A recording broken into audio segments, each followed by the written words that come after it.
Audio connected? Yeah, I can hear you. You can hear me? Indeed, I can. Look at that. Of That means we can start the damn show. And I do the theme song bit. Hey, still got the boot. course. All right, The theme appropriate song. drinking apparatus. Nice. Hello and welcome to Hello, We Don't Talk, Let's Talk. I'm assuming that's Nicole. The show Yeah. where I, Christopher Hua, reconnect with old friends, and I'll talk to that person at some other time. But today, we're guested. We have the honor of the presence of one Joe Stoller. Joe, how are you doing today? Pretty good, man. How are you? Not too bad. Still just riding the high off of a TSM championship. Haven't had one of those in a while, so just feeling great. How could you be happy about those games? Those were awful.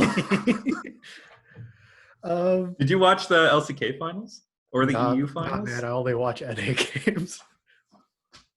NA's terrible. Go watch the EU finals, that's man. Where real League of Legends happens. I'm not here to watch G2 3-0 Fnatic for the umpteenth. It was not that bad. Like if you watch the G2 Fnatic semi-final, quarterfinals, whatever it is, where G2 and Fnatic first met, and it was a 5-game that Fnatic took 3-2. Like the 3-0 from G2 is way more interesting after you watch that BO5 between Fnatic and G2, because it's like, oh man, like what's going on here? Like what is Jankos doing? And then G2 come in and they're just like, all right, motherfuckers. We're starting off hot and definitely the most welcoming way we could introduce people to the podcast. Joe, how are you doing today? Oh, is this? I thought we already said good. Did we not do the how are we doing? Yeah. Oh yeah. Listen, I said I was good, and you said you were good because TSM won, and I said, how dare you? Correct. I am. I may be a little out of it today. I was at the dentist this morning, and You're a TSM fan. It's fine. Yeah, it's fine. Papega. So I think the last time I saw you was at like New Year's in 2015 or 16. That's my guess. Was it? Like I said, that's just a guess. Nicole and I moved to Burlington in 2015. Then it would be New Year's. Yeah, so it would have been New Year's 2015 because I think I was living with you for the summer of 2014. Yeah, we lived together. Was it 2014 or so? Okay, so 2015 would have been fourth year. Yeah, the end of fourth year.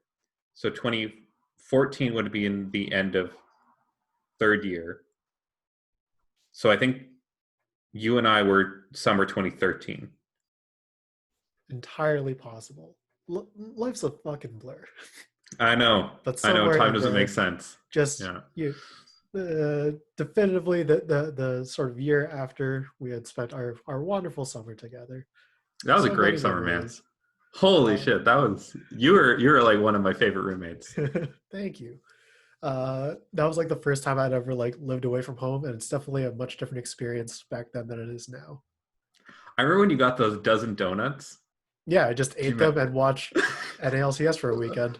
Well, I remember you told like Nicole and I, you were like, oh, I'll have 3 of this and 3 of this and 3 of this and 3 of this, and the gal at Tim Hortons is like, oh, there must be 3 of you, and you're like, yep, yes, there must be. It was just all for you. Yeah, I was a chunkier boy. No, that was great. And Nicole, I was talking to Nicole about like, oh, I'm hanging out with Chris. Yeah. And she's like, oh, I used to listen to him sing. That was great. That experience taught me a valuable lesson to like not sing aloud without checking who was still in the house at the time. And then I could just save myself a lifetime of embarrassment. Nah, that was wicked. Yeah, that was a lot of fun. I really enjoyed living with you. Me too. It probably helped that like that was so that winter semester kind of, or the spring semester, I guess, before like you and I started living together, that was like a real low point of my life. Oh dear. Yeah, and so like you and I living together, like also I started dating Nicole around then too, right? Like I remember she definitely helped. But so it was the May, you must have moved in like May probably. Yeah. And so that May that was kind of the inflection point because I got a job, and so I had money again to buy things like groceries, and so I could eat food again. Oh, Because that spring semester was just really hard on me. Like the classes were all really hard, and like my girlfriend before Nicole broke up with me, and I wasn't eating a lot because I was running out of money. I don't And think we so ever talked about that. no, It's just it I was slid a in real and shit show. everything was fun. Yeah. Well, that's what I mean, right? as far as I Like know. because it was such a low bar, right? That like Jesus. everything was fantastic. But yeah, that semester is probably the worst like couple months of my life. Well, you powered through it. We got to have that summer. Yeah. Um, so yeah, you ended up getting like finishing your CS degree, and then you kind of yeeted yourself off to Burlington, Yeah, got that's some a kind of story. job, and to my understanding is that like you work in some kind of CS:GO related field, not CS:GO related, just CS related. Listen, I got video games on the brain. Um, you had or have your own podcast, and then you mentioned something about teaching in the DMs leading up to this. So, Joe, what the heck have you been up to in these last 5-ish years? Yeah, it's been a ride. Um yeah, so we'll do chronologically because it's probably the easiest thing to do. Um so near the end of fourth year, it was like February, March, somewhere in there. There was a careers fair that I went to, and I applied to a couple of the companies there and that were at the careers fair. This is probably February, and then around March, I went and had an in-person interview with one of these companies, and it's a big corporate whatever out of Mississauga. And I interviewed there, and they liked me, and they were like, "Yeah, sure, you're hired. As soon as you're done, you can start." And I'm like, "Well, I've got this contract ending, so we can. When do you want me to start?" And they're like, "Mid-June. Mid-June is when you'll start." And I'm like, "Cool." And I was on contract with. I was working actually at church until the end of May, and so I would have had 2 weeks in there. Sure. And so I finished the degree right in April. I'm just kind of like working at the church, kind of ramping up into like, hey, I'm going to work at company X. We'll call them Felicity, if you will. We'll call the company Felicity. Sure.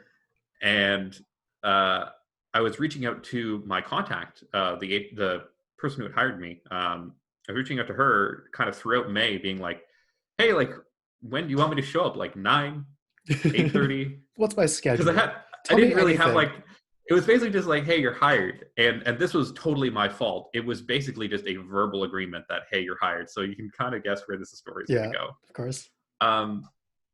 So I was kind of like reaching out to them, and they never really got back to me. I got a couple responses that were like, hey, this person is on vacation. This is an automated message. And I'm like, okay, that sucks, whatever. And so Nicole and I moved here to Burlington because it was going to be close to Mississauga. It was close to the GO station, so I could just hop on the GO train and hit Mississauga. And her folks live in Hamilton. And so she wanted to be close to them because we had spent the first couple years in Waterloo together. And she was like, I kind of want to move closer to my folks. I'm pretty close with them. And I'm like, yeah, I'm fine being a little bit further from my family. I don't mind. It's not like it's too terribly far. Like it's a traversable distance. Yeah. So we were like, yeah, we settled on Burlington's fine. And so we moved into this apartment, not this place. This is new, and we'll get there chronologically. And we moved into this apartment, and my kind of contract with the church was up. Especially, it was really hard to work at the church when I'm in a different city, an hour away, without a car to drive. And so I was like, okay, I'm going to start it at this Felicity company. And then, yeah, like a week, maybe like less than a week before I was supposed to start, I got a message from the recruiter saying, actually, no. And the cited reason was my grades were too low, which is... people actually look at the grade marks on transcripts these days. Just look at this degree. Here's a degree. I finished it. It's fine. Pretty much. I almost count it as a blessing that like I should not work at a company that cares about that kind of thing. Yeah, for sure. I'm pretty sure it was like a policy thing because I think the recruiter actually like really dug me and was like excited to bring me on. And then it was just like someone higher up. It's just like, oh, that's not a B- average. get him Get him out. out of here. So that sucked. So that was June of 2015. Nicole was working at Sephora part-time, and we were trying to, I was trying to financially recover from a university degree with no job and no prospects, because I wasn't looking, because I'm like, oh, I'm working. Yeah, you had you quote unquote had the job, so it's just like, Yeah. why continue? And so this is where I say I screwed up, right? I should have signed something or asked to sign something. You were young. You didn't know how jobs worked. Yeah. I told me I had a job, so I had a job. So from about June 1st-ish until late July, it would have been July 22nd, I think I started at Ceradex. I was just kind of scrambling to find a job and full careers mode, right? Yeah. So just like spending 30 hours a week just like submitting resumes and working on my own personal skills. How many would you say that you ended up sending out there? Up in the 70-ish, 80-ish, 90-ish region. God damn. Yeah. It's a numbers game, man. Like, for sure. You just submit applications everywhere. And text comp sci and like programming is really stupid. There's a lot of catch-22 to it, where it's like, oh, we want a programmer with experience. And I'm like, does school count? No. And all entry jobs require experience. Yeah. Okay. So I got this job with a company called Ceradex. I worked there for about 2 years. They're kind of like a mini Salesforce, if you're familiar with Salesforce. More or less. It's not very interesting. It's anybody who knows Salesforce fully agrees with that statement. I worked there. It was fine. It was a small to medium-sized company. Made two really good friends. Actually, one of the friends that I made, you know Nick Bowles? Yeah. His older brother. Yeah. I just started working with him. Aaron Bowles. Oh, never mind then. I'm thinking of a different person. Carry on. And again, so just to compound the small worldedness of this, so I just start working at this company, and Aaron's brother Nick like knows some of you guys. Yeah, he knows the Hamilton folk. Yeah. So Aaron, this friend that I made, also knows Nicole's brother. just for reasons, like he saw like I would talk about Nicole all the time, sure. and eventually like they got to know each other, and he was like, and I mentioned her last name, and he goes, "Gang, why do I know that?" And like he's like, "Hold on, I used to hang out with your brother." weirdest small world. So that was like I did that for like almost 2 years. So I was working at Ceradex July 2015 till May 2017. I left May 2017. And in the time that I was there, I was living at this apartment building, and on our floor, just down the hall from us, Nicole and I got to know this young couple who very similar kind of path, right? They were both mid-20s. The guy, Will, he works in design, like web design space. And we just got to be really good friends with them. They're both going to be in the wedding party. Shannon's going to be one of Nicole's bridesmaids, and Will's going to be one of my groomsmen. Hey. So we got to know them really well and became really good friends with them. And Will and I started a podcast together while I was there. And largely we were using it as an excuse to complain about our jobs. Like we figured that out. We started the pod because we like talking to each other, and we just like really wanted podcasts at the time. We wanted to have an excuse for us to talk about things like interesting things, and not just like whatever. And so we started this, and he had always been like, "Oh, I kind of want to start a podcast." I'm like, "Yeah, I could start a podcast." And we started it, and we're just talking about web tech. And then what really killed it, because we don't do it anymore. We ran for like a year and a half or so. And not all the recorded episodes got edited. So there's it's an arduous task to have to listen to your own voice in any way. I bet Will did all the editing, and I praise him for it. So like half the episodes that we recorded got edited and put into something that made it to the internet. Nice. But so we did that for quite a little while, and and then so he started working at the U of T. He quit. He was working. He was actually working up the street from me at a law firm. Not a law firm. It was law-related industry. Sure. And then May of 2017, I applied at a little company called Prodigy Game, and got the job there. I think I'm employee 89 or something like that. It's 22 high, man. You should have gotten in earlier. We're up to 350 now. Damn. In 3 years.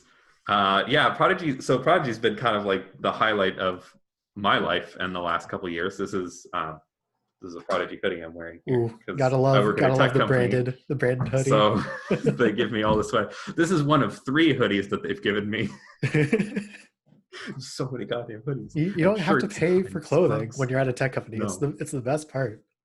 Underwear and like a formal tux, and I would never have to like buy anything.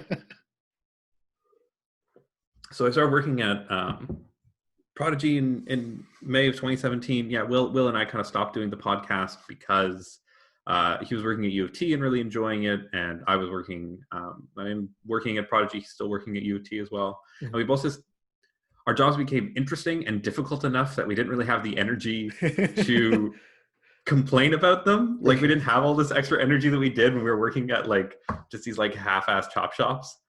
Yeah. And just like, yeah, no, I have all this extra time because my job is not that hard. And I want to complain about it. And now it's just like, no, like now we actually pay attention to our jobs. No, but still, obviously, we keep up. Sure. But yeah, and then so Nicole and so I worked at Prodigy May 2017. Nicole and I moved into this is a townhouse about a year after that. That would have been April 2018. So now we're living in this townhouse, still renting, unfortunately, but looking to buy soon. Maybe next year if the housing prices level out. Wow. I cannot imagine home ownership at this time on a personal level.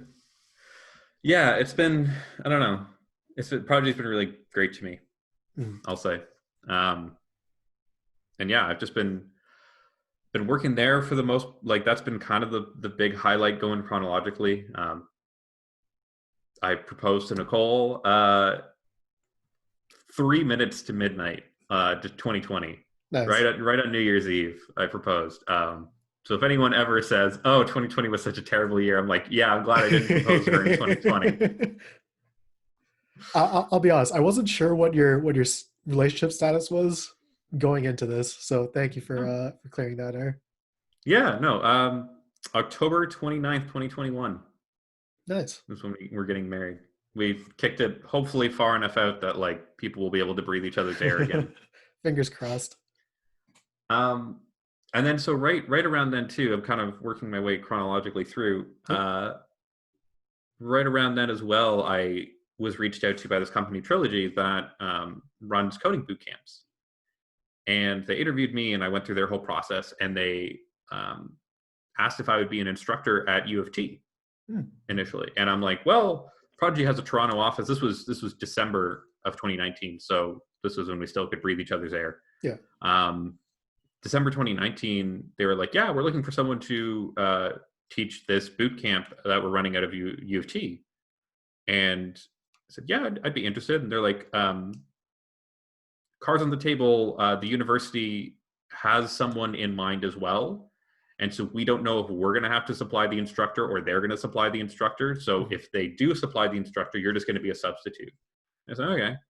And they did imply one, and I became a substitute, which means basically nothing. Yeah. And so that kind of just went away. And I'm like, oh, okay, whatever. Like I did this thing and I'm on their bench, but like it's nothing right now. Mm-hmm. And then May, they reached out to me, and April, it would have been April because it started in May. April, they reached out and they're like, hey, we have a position to fill out of Carleton basically immediately. You've already gone through the process. Are you interested? Like we need someone. The instructor we had lined up, COVID happened, so the instructor can't do it. And I'm like, well, yeah, I can do that remotely, right? And they're like, yeah, for sure. It's full remote. So yeah. I've been teaching this full stack coding boot camp since May, 3 times a week. So it's Monday nights, Wednesday nights, and Saturday mornings.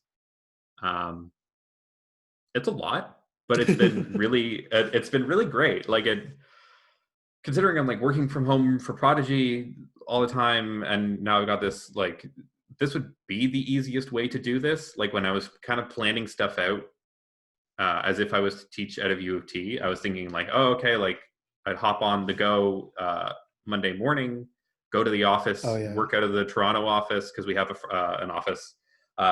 If you know where, what is that stupid? I should know this. It's on Front Street. It's got a moose in the name. It's a restaurant. Anyways, there's a restaurant in Toronto. Sure. And our office is above it. Actually, you know what? I'm angry about this. I'm going to look it up. I know the address. Like I can roughly geographically visualize Front Street, and that's about it. Yeah, what is this place called? The Loose Moose. It's called the Loose Moose. We're above the Loose Moose. Cool. There's some offices there. Hold on, I just need a second to store this fact in my mind palace in case it ever comes up again.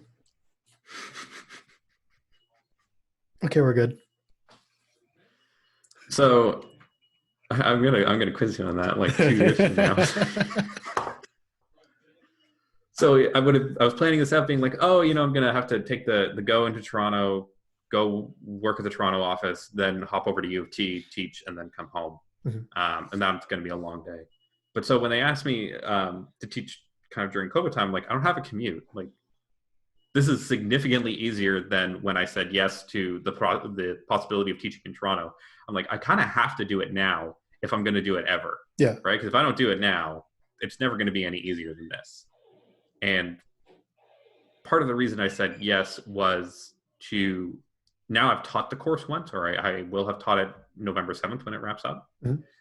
And so assumedly the next time I teach it, it should be easier because I've got kind of an idea of what I'm going into. And you presumably have like some kind of feedback, notes. Like criticisms. Yeah, just notes Yep. in general. Yep. About things to improve. Yeah, so that's kind of been a lot of COVID life for me right now, is just working a whole pretty time. Much. Yeah. So tell me more about Prodigy. Sure. What's their main deal?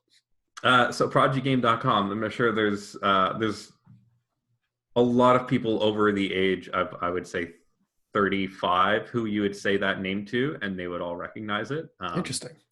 We were the fastest growing ed tech company in Canada 2 years in a row, 2018 and 2017, 2018, I think. Maybe even 2019 as well. Super fast growing company. We make a math game for kids. Gotcha. Online math game. At prodigygame.com/play. Plug shit. Plugs are at the end, god damn it. Yeah, it's this game for kids grades 1 through 8, and you get math content delivered to you in kind of so you've got like this Pokemon style, almost MMO style thing where you go and you battle pets, and you can rescue the pets, catch them, use them on your team against other wizards or against other wild Pokemon. Nice. And to do an attack, every time you do an attack, a little window pops open and you have to answer a math question. I see. And kind of part of the unique selling point of Prodigy is that we've got this whole algorithm that backs the math content that tries to keep you in your zone of proximal development, which is where content is challenging, but not so challenging that you're giving up. Mm-hmm. So that's kind of that's kind of the big selling point. We've also got like a parent app that we've been steadily working on for the last 2.5 years or so. So parents can like attach themselves to their kid and see how their kid is doing. I've got a teacher experience, so teachers could use it in the classroom and assign content to the kids. So it's like, hey, we're doing fractions this week, so we're going to assign fractions to the kids. So when the kids are playing, they're going to get fractions questions, right? Neat. Gamifying education is something that I was interested in back when I was still in like high school. It's good to see that people have done stuff with it. Yeah, our CEOs, we have two co-CEOs, and they graduated UW in 2015. So not 2015, I graduated in 2015. They graduated in 2011. Mm-hmm. So you probably would have, I don't know if we like just missed them, I think. Yeah. But yeah, it's cool. There were these two local guys. They're super young, right? Like Alex and Rohan they were on Shark Tank as well, or Nice. Dragon's Den, the Canadian one. Whatever the Canadian one is, yeah. Yeah, we have so Kevin O'Leary like tears him a new one on this episode, and he's like, like in all the shitty sitcoms, right? There's someone who's got like a dartboard with someone's face over it, and they throw darts at them. Like Kevin O'Leary's after us, right? Like we just take constant shots at him. It's considered just like a proud battle scar, Yeah.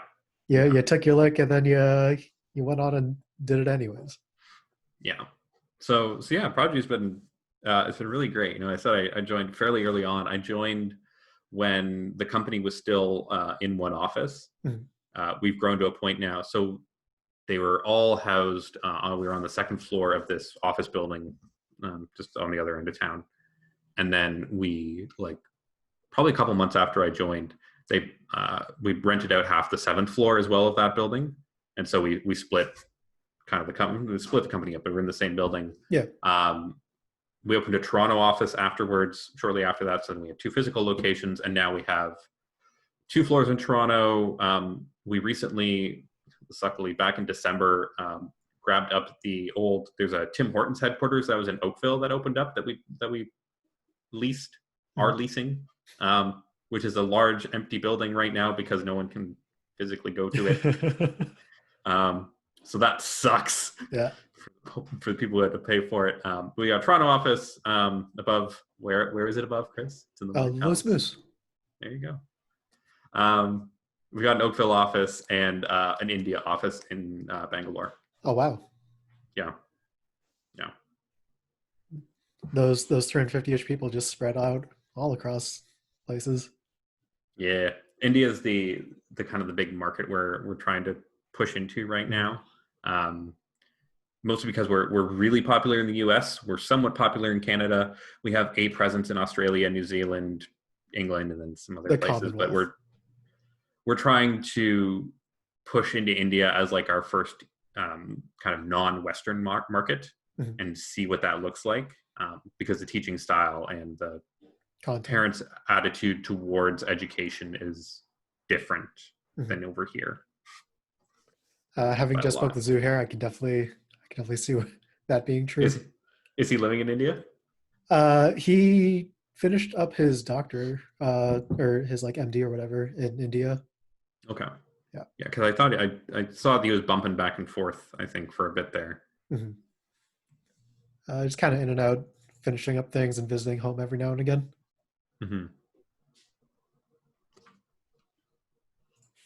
Hold on. I can fill time, man. No, hold on. I can see you opening windows. I brought up Zuhair because he had a question for you, and I'm trying to find it again. Also, wasn't supposed to say his actual name. Supposed to make it an anonymous guest. Oh, geez. I watched a couple of the episodes here, so to vamp and fill time. I watched a couple of episodes before this. It was really great to hear from. I watched Peter's. I watched Checo's. And I watched somebody else, and I'm going to feel real bad because I don't remember who it was. Could have been anyone. Shit. No. Shit. Who else was it that I watched? I'm going to go look.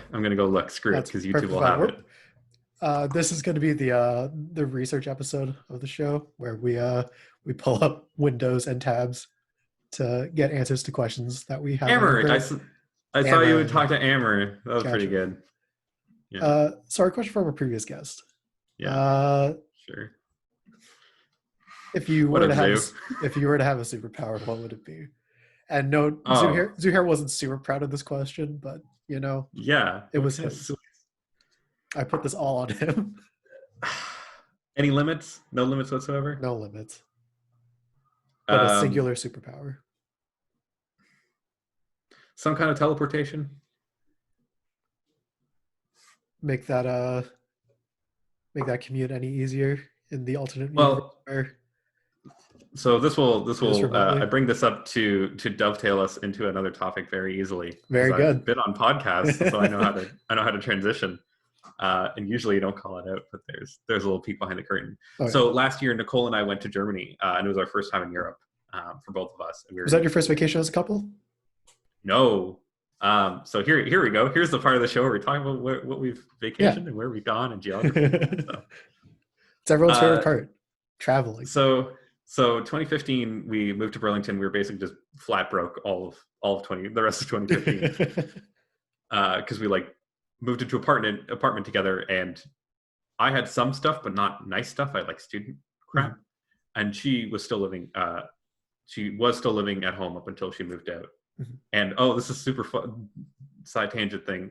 When we moved her out of her parents' place, we were like getting all of her stuff out of her room, and she had this ticket stub from a concert she had been to when she was 17 or 18. The Mayhem Festival that Toronto holds is this metal concert that Toronto does every so often at the ACC. And I looked at it and I'm like, I've been to the Mayhem Festival. I think I went to this exact concert. And I like, we went through like my Facebook because I posted about it, and I'm like, yeah, you and I were at the exact same concert like 5 years before we met. So it's kind of a little funny coming together, the friggin' singularity. She also, I don't know if you were ever at my folks' place, but we lived near Ottawa and Strasbourg in Kitchener. That's roughly where I am right now. Oh, there you go. There's like the old folks' home a little ways up Ottawa. And so her great aunt and uncle used to live there. And so she would be in Kitchener very regularly going to visit them at the Concordia. And I'm just like, God, I wish I could see like a map of like how close we were to interacting before we finally just met like each tracking other. the orbits. It's like you were this close. So 2015 we were flat broke. Yeah. 2016, summer of 2016, I had been working at Saradex for almost a year. She'd started working at a spa in town. And so we kind of like got our feet under us. And so we took a trip to Punta Cana. We were there for a week, and it was adults only, all inclusive, and it was just the best, man. We just hung out, soaked up drank that sun. by the pool. You two pale people. There was an employee there, and hand to God, his name tag and the way he introduced himself, I assume this is his name, it said Blackie.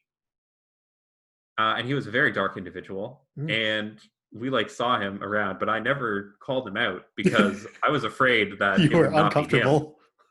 Well, what? I see, all right, I'm walking around, I'm half in the bag because I'm drinking all the time. All right. And I see someone that I've seen a couple times, and I yell, "Hey, Blackie!" Yeah. Like, I'm not doing that. Like, are you nuts? Just big old gamer moment. But the first time we like ran into him, I just remember he like saw Nicole and I walking. He goes, "Oh my God, you guys are so white." Hi, nice to meet you. That's hospitality. It's good hospitality. Yeah. No, he was cool. He was a great guy. But so yeah, we hung out in Punta Cana for a week and a bit, just like soaking up sunshine, not really, but soaking up liquor and just enjoying being. We got to this. It was this really nice. It was a new resort, and so they were giving kind of like discounts to people because it was supposed to be. They're trying to get people in. We were like one of the first 100 people to stay there, and it was really nice. It was great. I love the Caribbean. We had we'll go through kind of again chronologically, but we had a trip planned to Cuba for my birthday, which would have been March 23rd, 2020. Just a week after. It's fine. Nothing was happening. Still haven't been on that vacation. I'd love to go. we got a full credit from. Very good, because most places aren't giving you a refund if you have a credit available. Fun facts from travel insurance. Yeah, I bet. But so we went to Punta Cana in 2016. I'm trying to. When did we do 2017? I feel like I don't think we actually went anywhere out of Canada in 2017. But generally following a pattern of just like sort of one nice vacation a year. Generally, so I don't think we did anything in 2017. I think we like went to her cottage. I think it's because I transitioned jobs that year, so I didn't want to like do anything. My cat's here, and I want to get my cat on camera. Come here, come on up, Manny. Come on up. I'm not letting you go. Come on. Hold on, I really want to bring the cat in the camera. That's But he's gonna perfectly run away fine. from me. Get over here.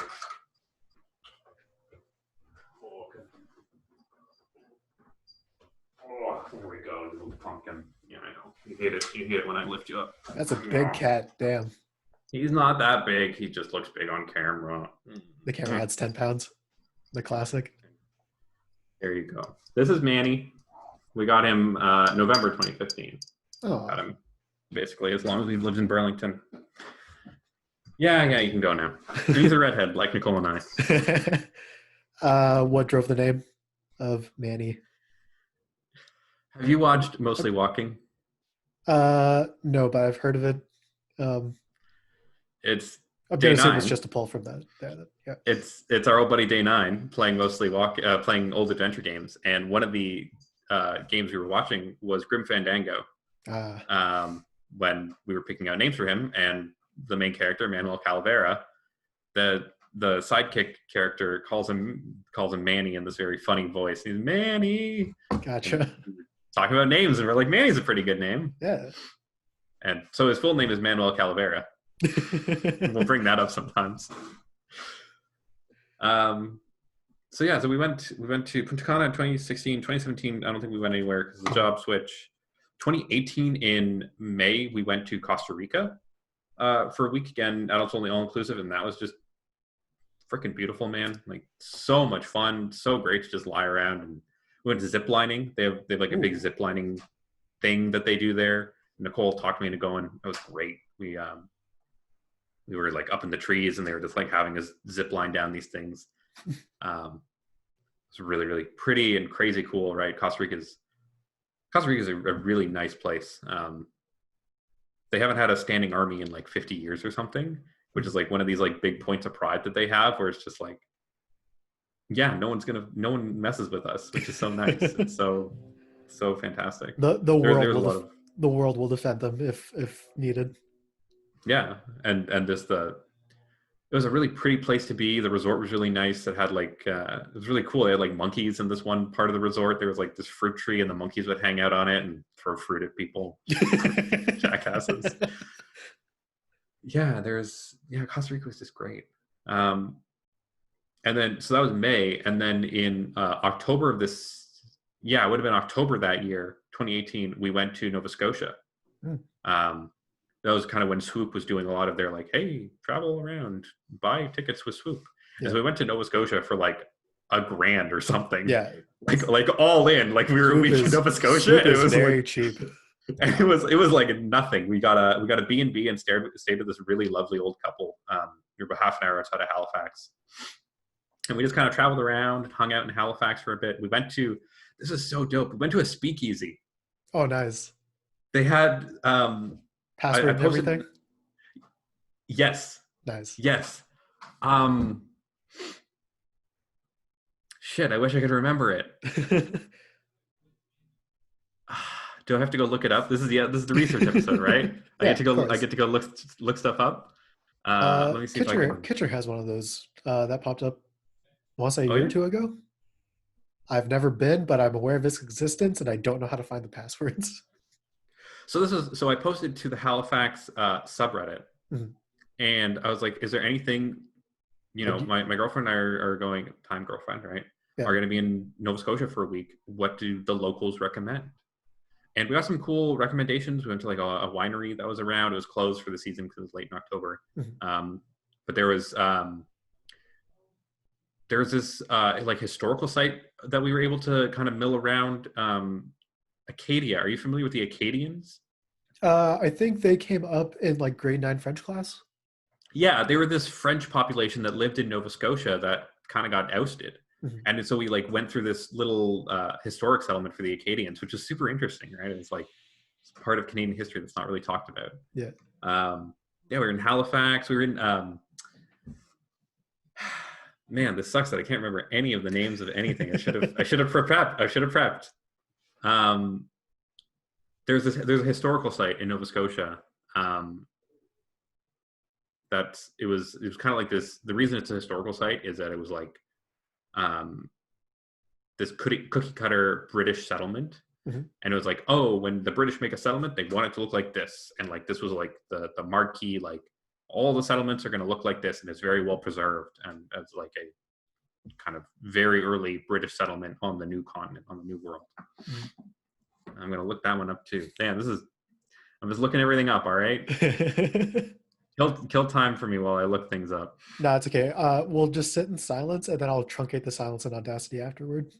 Sure. I've perfected my minimalist editing style for podcasting.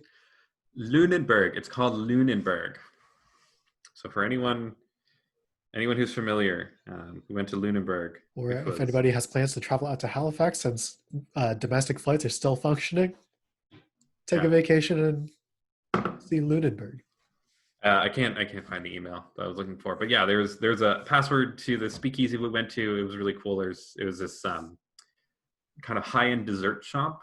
It was called something, and so you go there and you know the waiters and waitresses are walking around and hey, whatever, right? And they're like, very good, and it was so cool. And they have like an upstairs and a downstairs, and you go and the downstairs is like an open area as well. But they take you through the kitchen and then down like a hallway, and then there's like this big wooden door, like this big barn door. And then they're like, all right, if you need to use the washroom, if you need to go, you have to ask one of the servers to take you out, because we don't take you out this way, we take you out a different way. But enjoy. And so we went into this little speakeasy. It was super cool. It was very expensive. Everything was very pricey, but like the atmosphere was so sick. It was incredible. Worth every penny. Nova Scotia was really fun to be in. Really great seafood, right? Of course. But so I remember the fact that we were in Nova Scotia, because this was October 2018, and then last year, the summer, July 2019, we were in Europe, and so we bookended the Atlantic Ocean inside a year, because we made our way over to Amsterdam, and so we were on the west coast of the Atlantic in Nova Scotia, and we were on the east coast of the Atlantic within a year, and so we were in Europe for 3 weeks, Germany it was a little under 3 weeks, it was very close.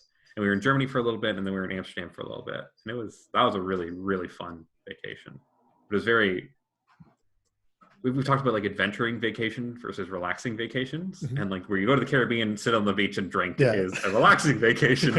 And you go to the Nova Scotia and the Europe trips were adventuring ones. And so when we were talking about much more sort of touring of places and visiting as opposed to just being stationary. Yeah. When we were talking about what we were going to do this year, it's like Cuba for sure, because we just want to sit around and drink. Gotcha. Do you prefer the vacation where you're just kind of relaxing, or the more active one? Definitely the relaxing one. I like that Nicole does too, and it's nice that like she's at least got some drive to go out. But when we were in Europe, was like kind of taxing.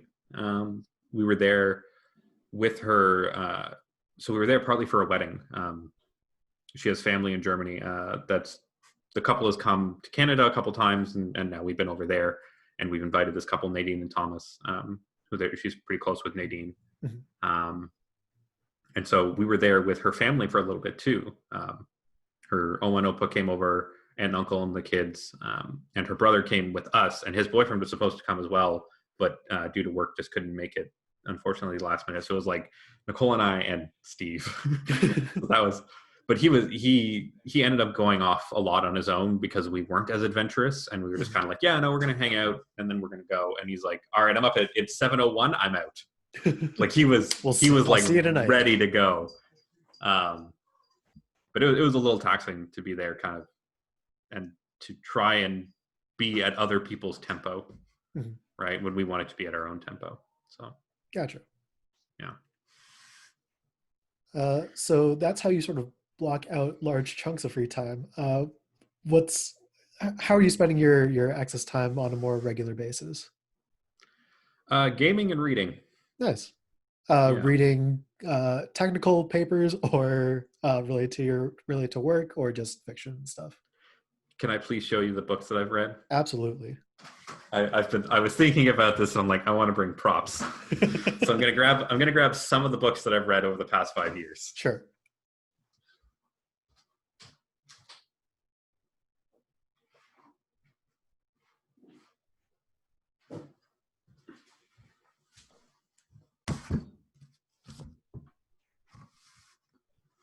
The classic thinking man's books.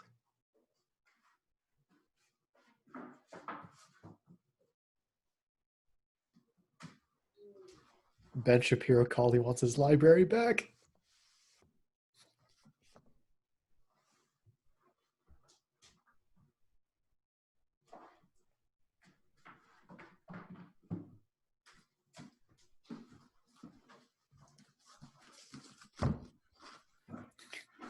You might need to zoom out. Yeah. I've been reading a bit. I've really gotten back into reading, in case that wasn't apparent. Yeah, let me see if I can get like most stuff in there. Yeah. And so this is these are most of the physical books that I've read in the last 5 years. I also have a Kindle that I've read. I've read all of the Dune series over the last couple months. Nice. Are you hyped up for the remake? Yes. Holy shit! I was so happy. I finished in like May, I think. It was the 6 Frank Herbert books were the ones that I read. Sure. So that's if you're unfamiliar with like the way Dune was written, it was taken over by his son after he passed. And it was supposed to be 7, but he only finished 6 and then passed away. Lazy. So there's kind of this like divide in the community between like, oh, which ones are the real Dune books? And so I read the 6 real Dune books. Mm-hmm. And also this series, which again, our good buddy Day 9 recommends, Dresden Files by Jim Butcher. I have them all on Kindle. I read all of them, and I'm in the process of reading all of them again because another one's coming out in like a month. Got to make sure that you're on top of everything. Yeah.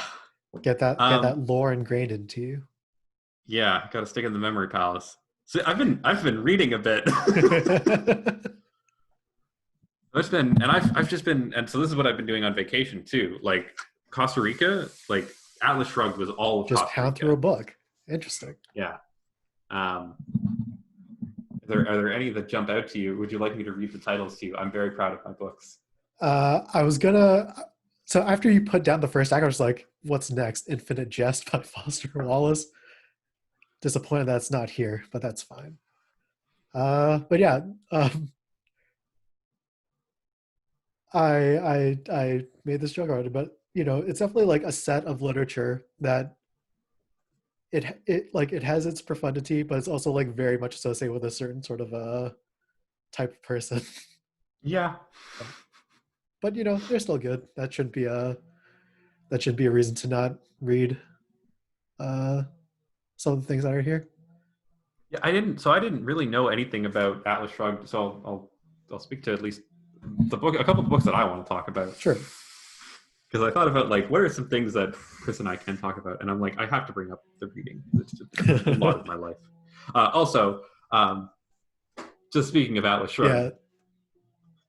Of all the shirts to be wearing, it's the overlap of of gaming and Ayn Rand and whatever Ayn Rand is.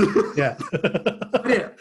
I didn't know about this whole like libertarian objectivism. Like Ayn Rand's kind of become this, poster, what do you want to call it? Poster author? Yeah, poster boy, poster girl for or almost like a totem that some groups will use against a group and some groups will adopt for themselves. Yeah, just like just like an identifier where it's like, yeah. What do you read? Ayn Rand, and then people will immediately make a judgment. Yeah, so I didn't know any of that, and Will kind of told me about this after the fact, and I'm just like, I'd heard about Atlas Shrugged, and I'm like, I want to read this. And so the funny story, this I mentioned I read Atlas Shrugged when I was in Costa Rica. This is not that book. This is a different physical copy of Atlas Shrugged. What happened to the other one? Because about 4/5 of the way through it, 30 pages were missing. Oh. And how did you come to that realization? So that's the funny part. People kind of lambast Ayn Rand for having very dialogue-heavy books. Mm-hmm. In fact, this one has like there's a monologue that's like very many pages long, which is kind of basically it's the entire book as just exposition. Just like, this is the point, and just like tells you. Also, look at this fucking font size. Oh, that's Look at how tiny. big this. That's tiny, Look and at that how. is thick. It is, This is a long goddamn book. and there. Am I correct in saying that there are no pictures in that book? How is a man supposed to function? That's a picture, right? There's a picture. It's on the book, not in the book. Yeah. But yeah, so I didn't know anything about. Oh, so the reason I found this out is that I was reading it the one night and I totally lost it. I'm just like, I'm reading, and I'm usually reading at night, kind of right before bed. Mm-hmm. And I'm reading, I'm like, oh, that's an There's a interesting weird kind of. there's a weird sentence how it kind of went across 2 pages, but I guess. But so what's funny is that it went from someone talking to I think the same character talking, because it's a lot of the books of characters talking. Yeah. And so I didn't realize it at first, and I'm just like, oh, I must be getting tired. I'm not absorbing content anymore. So I put it down and then I pick it up the next night, and I'm looking at it and I'm like, okay, where was I? I'm like, right, yeah, John Galt's talking about this, and I'm kind of like flipping. I'm like, no, that doesn't make any sense. And I go back a couple pages and I'm like, right, yeah, okay, I was following this. And I looked at the page numbers and I'm like, oh, there's a chunk of my book that isn't here. So I sent that copy that has been to Costa Rica. I sent that back to Amazon, and they shipped me this one so I could finish the damn book. Thanks, Bezos.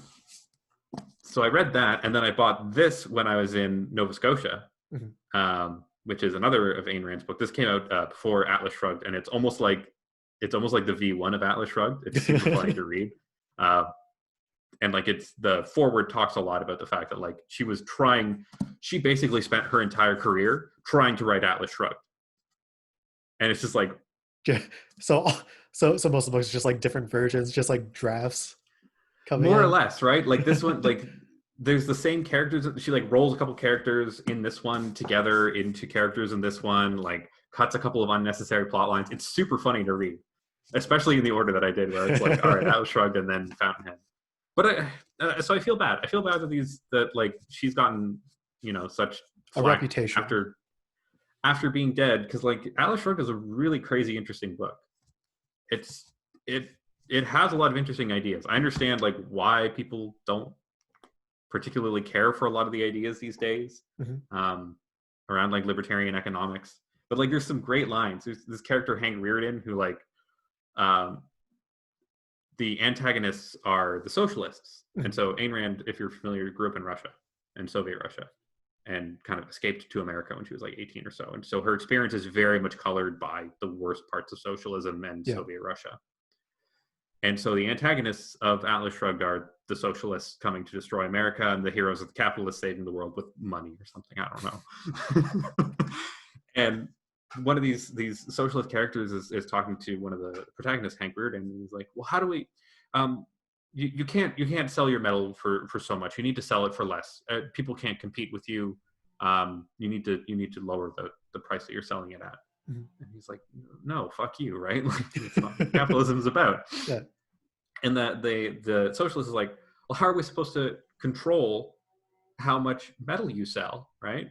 And he's like, the people could control it by not buying my metal. it's such like a good line in the moment. And so like there's so many good moments in these books that I just love how snarky it is. And I'm so sad that like it's got such a bad rap. What other good books are in here? I got some compendiums, right? So I got like, these were, Costco was running these things for a couple of years in a row. So I got the Thomas Bulfinch's Greek mythology and the Jules Verne books. The Jules Verne stories are super fun. 10,000 Leagues Under the Sea. Yeah. Around the World in 80 Days. Journey to the Center of the Earth. 5 Weeks in a Hot Air Balloon. And then a buddy of mine actually has my copy of H.G. Wells' compendium. It's got War of the Worlds and Time Machine. This is a good book. Everyone should read this book. Zen and the Art of Motorcycle Maintenance. This is a really cool book. An inquiry into values. It's written in such an interesting way. This guy basically he's on a motorcycle trip with his son and kind of exploring the nature of quality. What is quality? Where does quality come from a philosophical standpoint? Have you read David Rees at all? He has a Mm, book about pencil sharpening. no, not familiar. But I love Uh, adding stuff to my backlog. yeah, uh, solid recommendation. Very cool. If you send him a pencil, he will sharpen it. I know Super we'll cool we'll guy. get to this, but I was listening to one of your pods where you're talking about your own kind of rediscovering of kind of Eastern spirituality and Mhm. Dharma. I'm saying that wrong, I'm Yep, sure. Dharma. Dharma. I want to talk to you about that Sure. after books. Um, some Gladwell. Yep. Everyone's got to have some Gladwell. Outliers and Blink. Someone was telling me to read David and Goliath. That's on the list. Gladwell's another one of those like writers who has definitely taken a bit of a beating in like my Yep. sort of alt comedy world, where it's just like, oh yeah, we're just gonna use Gladwell as a punchline. We're gonna refer to his conversation about fries, McDonald's fries and beef tallow, until it is no longer funny. I've listened to that first season of that podcast, and I'm sad. It soured me on Gladwell a little. Mm, I can't pinpoint why, but something something about it about just. it. Yeah. Um, so I said that Zen and the Art of Motorcycle Maintenance is a good book. This is a book that I'm guaranteeing, like, probably no one watching this has ever read, just because it's not well known. But Mhm. everyone needs to read this book 100 times. The Righteous Mind by Jonathan Haidt. The Righteous Mind by Jonathan Haidt. Cool. Talking about plugs, this is one of my Yeah, plugs. we'll add to the episode description. Joe's book club. Yeah. The subheading is Why Good People Are Divided by Politics and Religion, which for right now, especially like going Very into election season, very poignant. it helped me see politics and people who are involved, the human beings, not the politicians, but the voting public. Mhm. And it really helped me understand and empathize a lot with how people can view a world so differently and why a lot of political discussions break down into this really stupid way. Um, the crux of the book is a lot about moral foundations theory, and so it explores like what are the key moral foundations across cultures that different people have. Mhm. And so there are different values like freedom, right? The ability to do what you want. Yep. Equity is a big one, right? Sanctity is one of our moral values. And so there's 5 or 6 of these. And he's got a slightly modified system. The core system has 5. He and a couple other university types, because he's a university professor, has like a 6th system. And what they discovered in a lot of their research was basically how strongly you weight a particular moral foundation very highly correlates to what you think is right, and again, where you fall politically. Makes And sense. basically the way it worked is that like if you're very liberal, these 2 particular values are very high, and these other 4 were very low. Mhm. And if you're conservative, It's all flipped. it goes like this. Yeah. It's not flipped. They're just closer together. Interesting. Yeah, and so it was so. What was really funny about it is you can, if you are looking at political arguments through this lens, you'll see someone on the left talking about an issue through one of these 2 lenses that they're high on, like equity or something, and then someone on the right will defend it from one of the other 4 lenses. Because they see it And as just as important. and so they talk right past each other. And I said I had this moment like watching 2 coworkers, one who's fairly left leaning, one who's fairly right leaning. They were having a conversation and basically doing exactly this, where they were completely talking past each other, and you could see the frustration, right? Because neither of them were actually addressing the other person's point, but neither of them could even identify that was happening. Interesting. It was so interesting. Yeah, and it's great book. This is a weird, cool fucking book. The Brothers Karamazov by Dostoevsky. Weird fucking book. I talked to a guy at work. He read it as well. He was a game dev, working for Rogers now. But he was like, I read it, and he's like, I have no idea why I like it, but I like it. And I'm like, me too. Classics. Animal Farm 1984. Republic. This was a little bit drier than I was hoping. Well, yeah. Brave New World was fun, short, fun, quick little read. And then Chaos Monkey. This is like the closest thing to a workbook that I have in my list.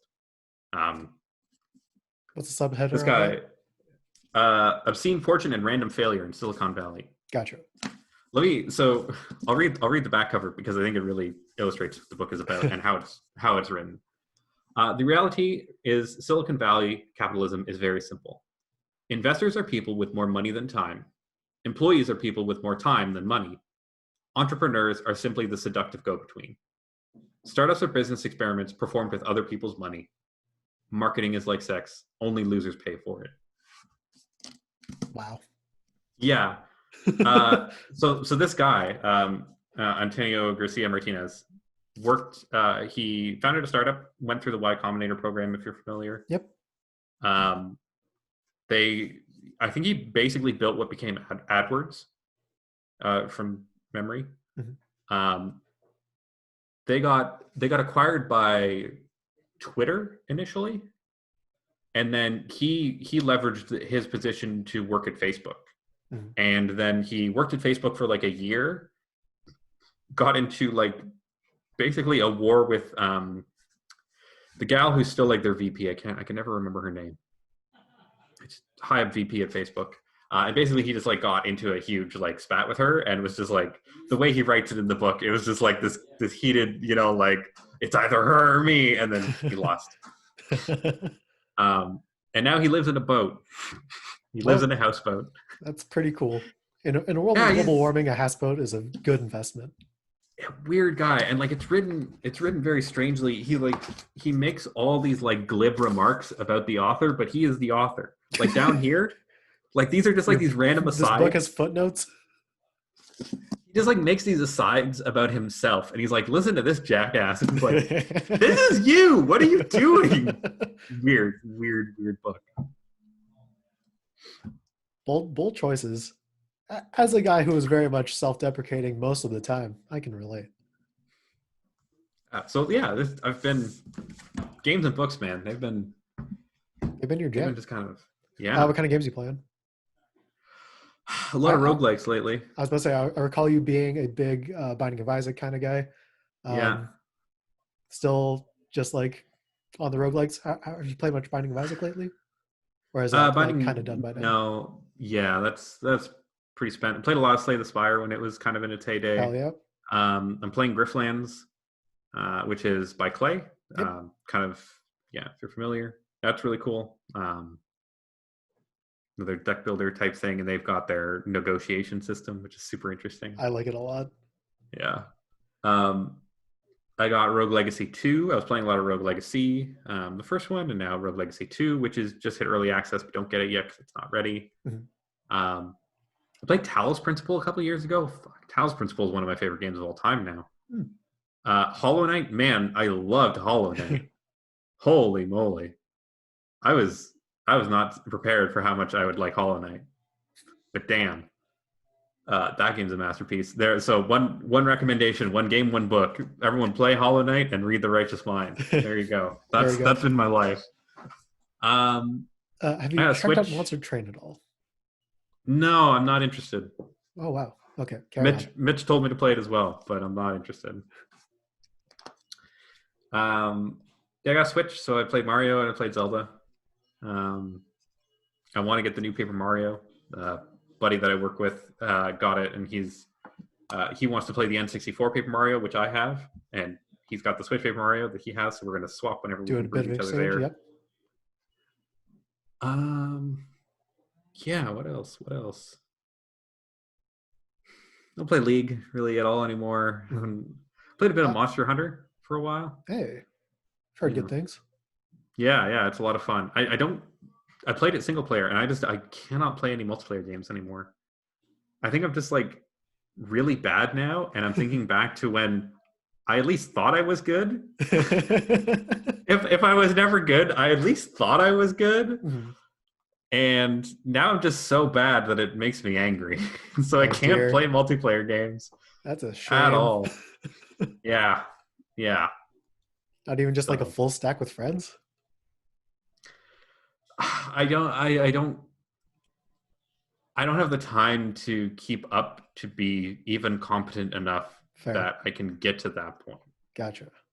Like Nicole and I got back into League for a little bit a couple years ago and played a couple ARAMs, Mhm. and that's basically the only thing that I can stomach at this point. But I don't know, I couldn't do it. So bad, I just can't. Still watching though, from what I gather on that intro. Here and there, I caught the finals, but that's like I've watched the most League in the past like 2 weeks than I have more than I have all of 2020. Gotcha. So Likewise, not much, actually. not much, but I caught the Especially in a world where finals. spring split didn't matter. Yeah, yeah, yeah. I don't know. Game's been good. Yeah. Okay. I want to know why you're turned off of Monster Train despite playing Griftlands and Slay the Spire. I just To, really need to know. okay, so I watched Day9 play Monster Train, and it did not interest me at all. It looked Okay. terrible. Fair enough. So maybe I would really like it, but I'm not giving it a chance, unfortunately. Sorry, Monster Train. Just Perfectly fine. not today. I will say something that was mentioned before you got into the books is that my understanding of most of the literature is just like through cultural references where I haven't like I'm not much of a reader myself. So it's just like what can I piece together from things that have been said about these books. And that's similarly how I'm handling my my processing of the Eastern spirituality from Dr. K, where I'm not doing any of the reading, but anything that he mentions, I'll be like, cool, and then I kind of internalize it. So hopefully, I can provide some answers, but forgive me if any answers are lacking. Yeah, so I'll probe you. Like, what drew you to this initially? Like, what would you say is, even looking back, right? Even if like not in the moment you realized this was the thing, but what do you feel like was at least like the top two reasons that drew you to something like this, something like Uh, Eastern so spirituality? I think the big draw of it is really just listening to Dr. K talk about how he got to where he is now and what his intent is with his programs. Can you tell me who Dr. K is? Like Yeah, sure. I literally heard the word Eastern Dr. spirituality, and I'm like, I'm going to talk to Chris about this. Okay, so Dr. K is the licensed medical person behind a, a, a platform, I guess, called Healthy Gamer GG, and it is basically just trying to uh, sort of help primarily gamers struggling with mental health. It could be things as like ranging from like social anxiety, depression stuff to just being like generally unmotivated, which is a hole that I found myself in, you know, for a number of years, where especially like coming out of university or like being in university, where it's just like I don't know what to do. There's no real blueprint to like find out how to proceed in life, um, and that's a thing in the gaming community that's very popular, where it's just or not popular, but like very common. Prevalent. Yeah, Yeah. we're just like, well, we're as a in general, the collective gamer is just kind of like, you know, has a lot of free time that they're just spending doing video games instead of doing something quote unquote productive. Um, I put that in quotes because, you know, gaming can be productive. It just is a matter of what you're doing outside of it that has an impact. Uh, so yeah, I first came across his stuff. I want to say like in March, like definitely during quarantine. Um, I can't remember what particular video it was, um, but yeah, it was just like a basically a doctor on the internet who's addressing gamers. I'm just like, oh, I'm like the target audience for this more or less. So it was very easy to just kind of become enraptured in and like listening intently to things he has to say. So basically, Dr. Alakanoja, uh, you know, big time gamer growing up. went to university, got like a 2.0 GPA, you know, was having a rough go at it. I feel you, my guy. Yeah. uh, so I think he wanted to drop out and, went to his family for like advice on how to proceed. And his dad basically just said, just go to India, spend some time in an ashram, uh, and just kind of, listen to what other people have to say and just like from their life experiences and stuff. Um, so he did that, and while he was at the ashram, he like very much wanted to become like a monk, um, just like a student of religion essentially. Uh, but the whatever uh, religious leader or like mentor at the time was just like, maybe go back home and finish your degree, um, and then come back here, and we can get you whatever you want to be doing.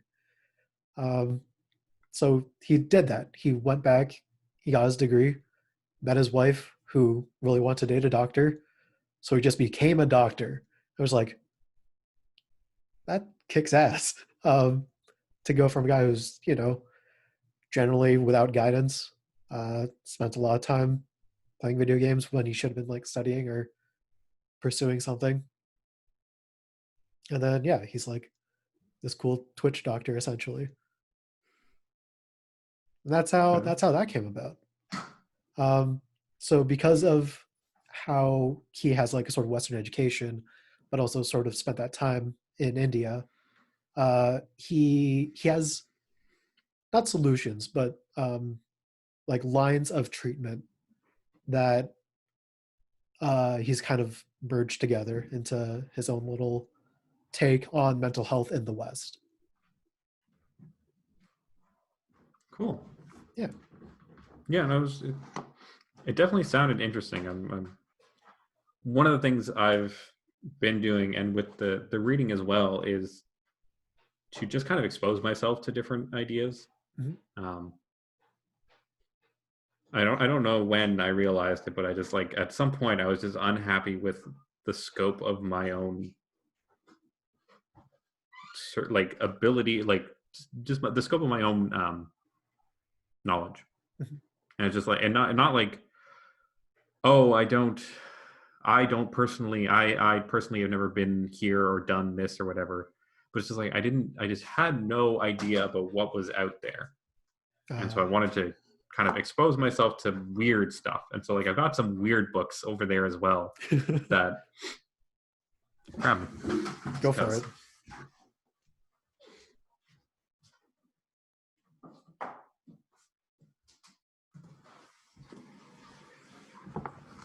So like those aren't the books before were not the weird books, all right? Weird books are things like this. The Lost Race of the Giants. What is that? The Lost Civilization Enigma. And of course, The Mayan Code, Time Acceleration and Awakening the World Mind. I see. And I'm gonna tell you about this one because this one was potentially my favorite. I read these two. I haven't read this one yet. So broadly speaking, what are we about to delve into? Stupid nonsense. But like,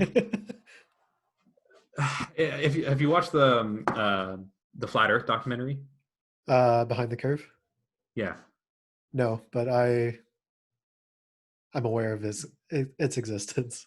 So I read these books along the same lines as for the reason that I watched Behind the Curve, is that I wanted to see how people could be so insane. I see. Like what is it that they're like how did they form this line of thinking essentially? Yeah. And so this is kind of similar to the idea of like this Eastern spirituality. I wanted to give as much of the stuff the benefit of the doubt, even if I don't believe or agree with it or have even existing contradictory evidence, right? That's a bit that definitely throws a lot of shade at Eastern spirituality, and that's not the connection that I want to make. Fair. But I want to lump it into this idea of like, I have no experience with this. I want experience with this. It's essentially just like an exercise in listening, right? Where, even if you have your own sort of set of beliefs and they generally conflict with what you're about to get into, just power through, see what they're thinking, and then be like, okay, well, you now know more having listened. Yeah, and I've definitely run into and kind of been exposed to people who have forced me to stretch my brain in ways that I was not ready for. Not in a lot of ways that I agree with, but just like, welcome to the new reality. Oh dear. So like this one was so funny and strange to read. So the whole and so like I'll kind of go into like why I read this, what it's about, how I got it, and like why I'm reading this crap. Sure. So this is a book about 2012 that I read last year, right? And about the end of the world in 2012. Yeah, right? The famous forecasting. Yeah. And let's be honest, things have felt a lot different since 2012.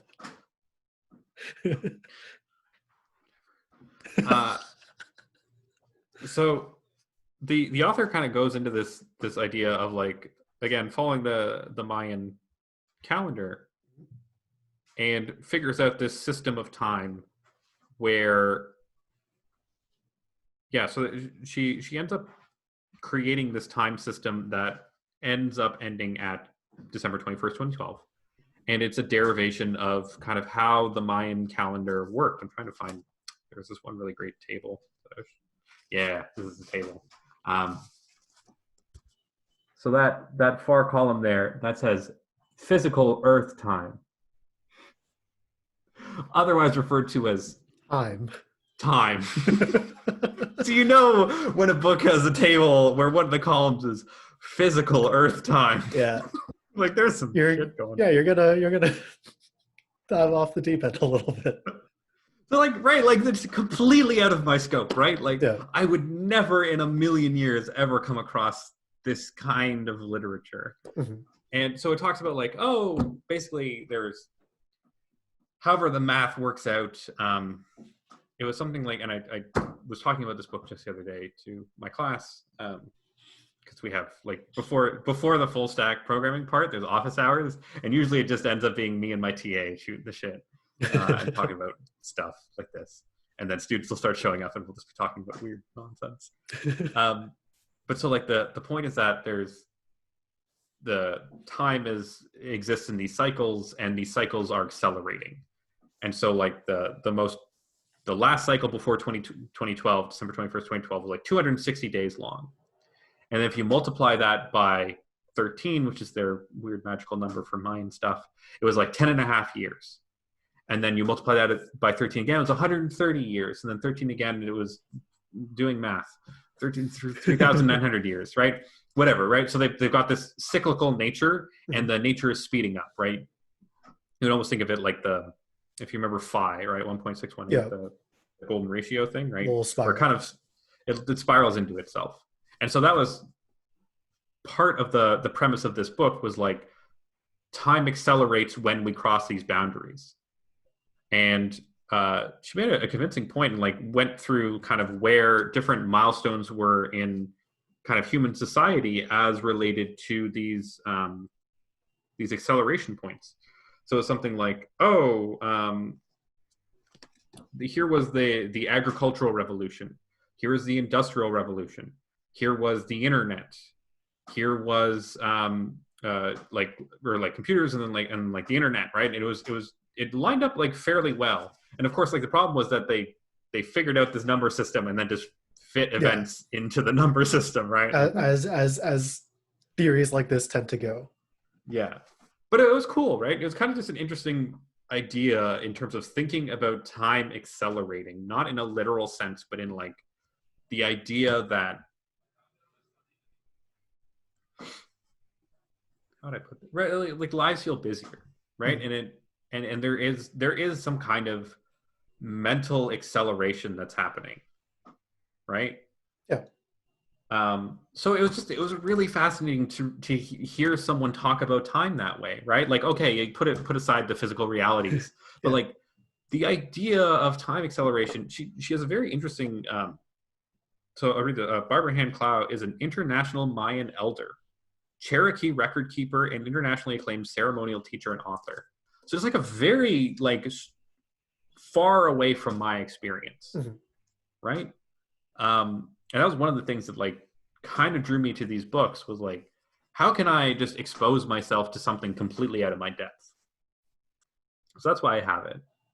That's why I'm reading these things. I got Nicole's dad has a bunch of interesting literature like this as well. That's kind of like off the beaten path. So far off the beaten path, it's on somebody else's path. But he had a really cool one about Freemasons. He himself is a Freemason, and he had a book about like the history of Freemasonry and like it was a historical history of Freemasonry. Mm. Like, yeah, like there was guilds in France that got together, and then like the mystical elements came later, but the mystical elements weren't really important. It was more so the idea of having some kind of mysticism being important, and it didn't matter what kind it was, but it was just you had to have like that was one of the key tenets is like you don't have to be our religion, you just need to have a religion because it's important. Mm. And like that was super cool to read, right? Yeah. And they went through some of the histories of Rosicrucianism, which I hadn't heard about, but the Order of the Rose Cross or something like that, Rosicrucianism, and kind of these branches of Freemasonry, and from a historical perspective. Mm. And so that was like again one of these like whoa weird, like I would never have exposed myself to that book if I had not been trying to experience new weird things. So that's kind of been part of the reason why I've got sort of an eclectic bunch of books here is that I've been trying to read weird crap just to give myself new perspective. Interesting. In the broad sense, are your DMs just open for weird recommendations from anyone? Absolutely. My backlog's running a little short. The Order of Time and Superintelligence are on there already. Oh, and Fahrenheit 451. Those are the next three. I don't think I've ever heard anybody say 451 sub 451. That's just a minor thing. Anyways. Expand your mind, man. Yeah, man. I gotta. I'm very close-minded. Working on it. Like that. So that was kind of why I wanted to bring up this Eastern spirituality thing, because one of the other books on my backlog is the Tao Te Ching. I'm just going to give you a blank look. It's the religious text for Taoism, if I'm not mistaken. And so I've had this minor but growing fascination in the idea of Eastern spirituality and how it, and especially how it is different from Western spirituality. Mm. I don't know if we ever talked about this, but I grew up going to a church for a long time, and I mentioned it earlier, right, that I was working at the church. Oh, yeah. Yeah. I don't think we ever really talked about it, but there was that like fundraiser that you invited me to where we went to your church. Yeah, it's like, oh, that's right. Everyone is here. Cool. Yeah. You came to the men's roast beef dinner. Yeah. That's the one. Yeah, that's right. Yeah, so I've grown up Mennonite, right? And I've less so in the last couple of years, but definitely up until I was about 22, 23, I was pretty involved in the Mennonite church. I'm baptized and, all that stuff. But I'm definitely like on the fence of a Christian God existing and have been for quite a while.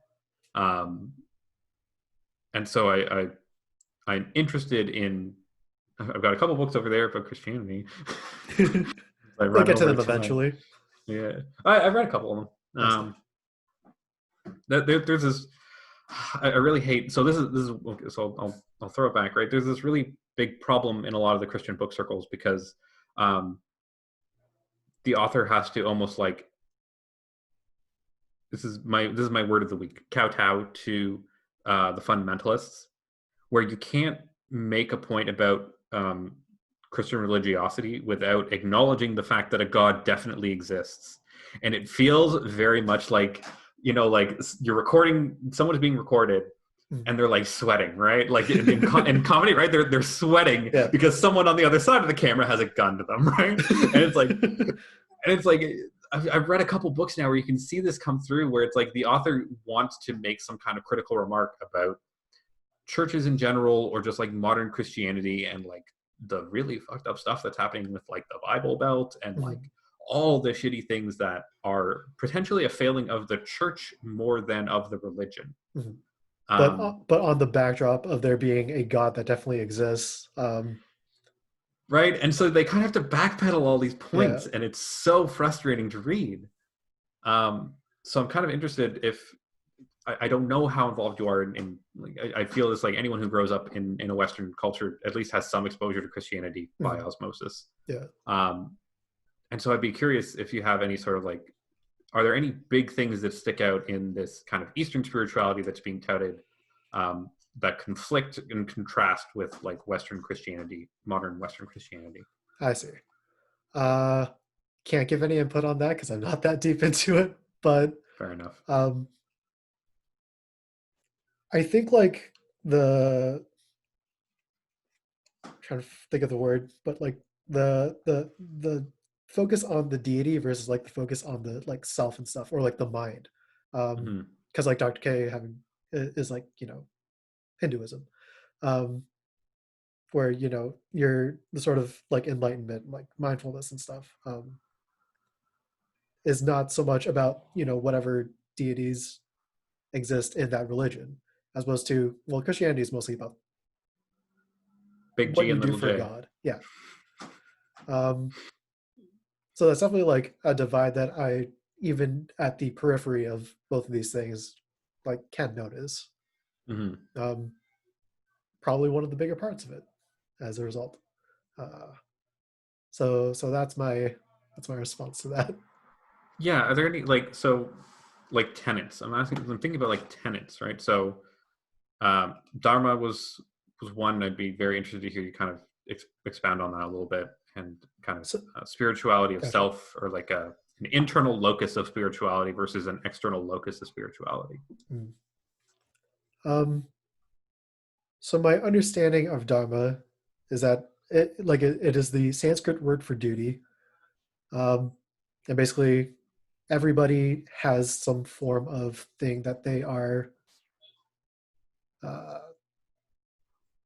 like connected to on an innate level, and that is the thing that they sort of carry with them throughout their life. I could be way off. I don't know. And yeah, it's not something that you have like you actively pursue. It's just something that becomes very apparent when you sort of take a step back, and like just kind of observe the world and your surroundings. And that's all I got. Yeah, I mean, so another thing that I've really kind of been focusing on the last couple of years is history. I've become a bit of a history buff. Dan Carlin, if you're familiar from podcasting fame, I know you're pretty into the podcast world. Hardcore history. Hardcore history. Mark Brown, who did the history of Rome and is doing revolutions now. Listen to a lot of his stuff. There's maybe you're familiar, Extra Credits on YouTube channel. I feel like I've heard of it. Rather probably for the big green EC and the little green game case that's got like a face on it. That's kind of their big thing. Sure. They have an extra history series. They talk a lot about history. And so I've just been kind of really going into history a lot as well. Kind of along with the reading of things. And yeah, the history of the church really interests me, and shows how definitely like the external locus of spirituality seems very much like it's wrong. As much as something can be right and wrong in religion, it seems very wrong. And was leveraged as like, this is where like the history thing comes in, where it's like, oh, like Christianity was being used as a tool for the control of the population by the Roman Empire. Yeah. And like the more you learn about Rome's involvement with Christianity, the more it's just like, man, I cannot get behind this idea of a church. The spirituality itself, the teachings definitely still seem decent, but like, so I'll mention this as well. I've preached a couple sermons, and one of the things, one of my sermons kind of pivoted around this, the idea that like going to church doesn't make you a Christian any more than standing in a garage makes you a car. True. I definitely, I forget where I heard that from, but like there are way too many people that need to hear that. Yeah. Where it's like there's this idea that, especially in like this modern Western Bible Belty kind of folks, right? There's this idea that you go to this building and it makes you a good person. Yeah, it's that sort of nothing to do with the building. Where you know, the fact that you can all congregate under the same roof means that, you know, you find your people, and you know, an outsider is going to be an outsider for a lot of these people, as opposed to, you know, how an individual cares about their lives. It's like, yeah, they're just not under the same roof, so you see them as outsiders. But like, right, you're probably going to believe a lot of the same things. Yeah. There's mention of this. That. So there's mention of kind of this concept in The Righteous Mind, where he talks about the idea of why do we have conservatism and liberalism as a spectrum? Mm-hmm. Why isn't it that we just evolved to be one or the other? Like, shouldn't there just be an obvious right answer? And he relates it to the idea of a tribe. He says, okay, so think about a tribe in kind of early hunter-gatherer stages of human development. Mm-hmm. And let's say this tribe is very conservative. So they draw in, they close all their doors, right? They build up the walls, no one gets out. Inbreeding sets in, you all die. Yep. So let's say you are very liberal, gates wide open, right? Germs or warfare, people show up, you all die. So it's like there's no world where like one or the other is correct. There's some back and forth that needs to happen all the time. I think one of the other things he mentioned about the liberals that was very interesting was the idea of like by letting in too many outsiders, you diluted the people so much that they died in effect. Like they no longer exist, sort of. They no longer existed as a people. Mm-hmm.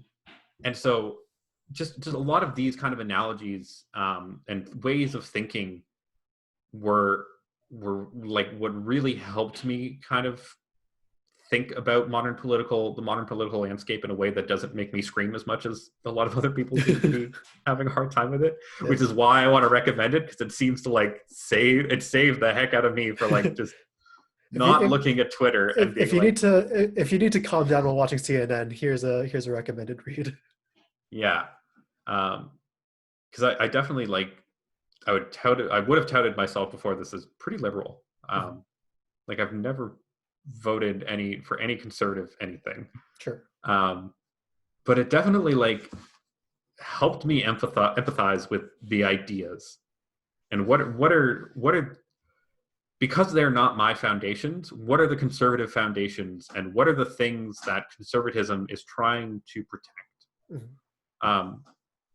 And like I had a conversation like this with Nicole's brother's boyfriend a couple weeks back, because he works for the federal liberals during election season. Mm-hmm. And he was saying we were talking about this book and these ideas, and he's like, oh, but you like true conservatism, like, yeah, real conservatism, not like the weird Trumpy weird crap. Because I don't know what that is. That's just weird. It is unchecked. It is unchecked people. Yeah, but so like the kind of real and I just like core conservatism, like the things that people do not shut down because it's just racist in nature and that's why they want to happen. There's like actual reasoning behind sort of, you know, fiscal conservatism and stuff like that. Just any of the conservative values, because I feel so bad. There's a guy at work that I'm pretty good friends with who he's fairly conservative, and sure. I feel bad for him working at a very liberal company, because I worry that he is afraid of saying things in such a way to upset kind of this the liberal machine. Yeah. Right. And so you don't want to stick out in a like a sore thumb because don't want to be an outsider under the roof. Yeah, exactly. So I try to talk about this book when I can and try and bring it up for kind of like anyone on either side of either spectrum, right? Mm-hmm. It's like, it'll help the liberals talk to the conservatives. I think it'll help the conservatives talk to liberals. And I think this is one of these books where like, if everyone read this book, I think we would be in a better place. I can't say that for a lot of books. That's a bold claim. Yeah. And the more I think about it and the more I talk about it, I think it's true. It's a hell of a book. What an endorsement. So you mentioned kind of tribalism as well. And so there's another, again, facet of my recent self-education that I'm sure is going to scare or at least concern people when, you see the Ayn Rand. And then I mentioned that I'm also listening to Jordan B. Peterson, and you're probably just panicking, right? It's okay. It's okay. We're like an hour and a half into this. People have already just long checked out. We're good. Right. Yeah, of course. So I also kind of picked up watching some JBP stuff, which has also been kind of interesting. And 12 Rules for Life is on the backlog. And he had a lot of kind of similar points about the idea of tribe and how is that important? How does that relate to the modern day? I'll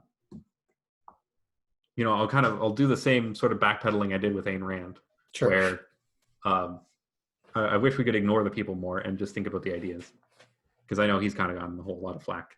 Yeah, basically forever. It's kind of how he came onto the stage covered in flack and then just. But like, he had a really interesting series on the Bible. He had a really interesting series on the first couple of books of the Bible, which based on that last little bit we were talking about Christianity and Eastern spirituality, like, hey man, this is a bit my jam. Reading into, and it's been a little while now since I've watched him, so I'm kind of losing. I didn't store all of it in the memory palace. Yeah. But some cool ideas about maps of meaning and finding your way, and a lot of the stuff that you were talking about. Just like, how do you find a way? Where does your way come from? And a lot of the things he was talking about was feels somewhat similar to what you were mentioning of taking a step back, and his was more active. It was more so look at your values. Yeah. And so again, we're filtering. I'm filtering things from other people through you. Yeah. Right?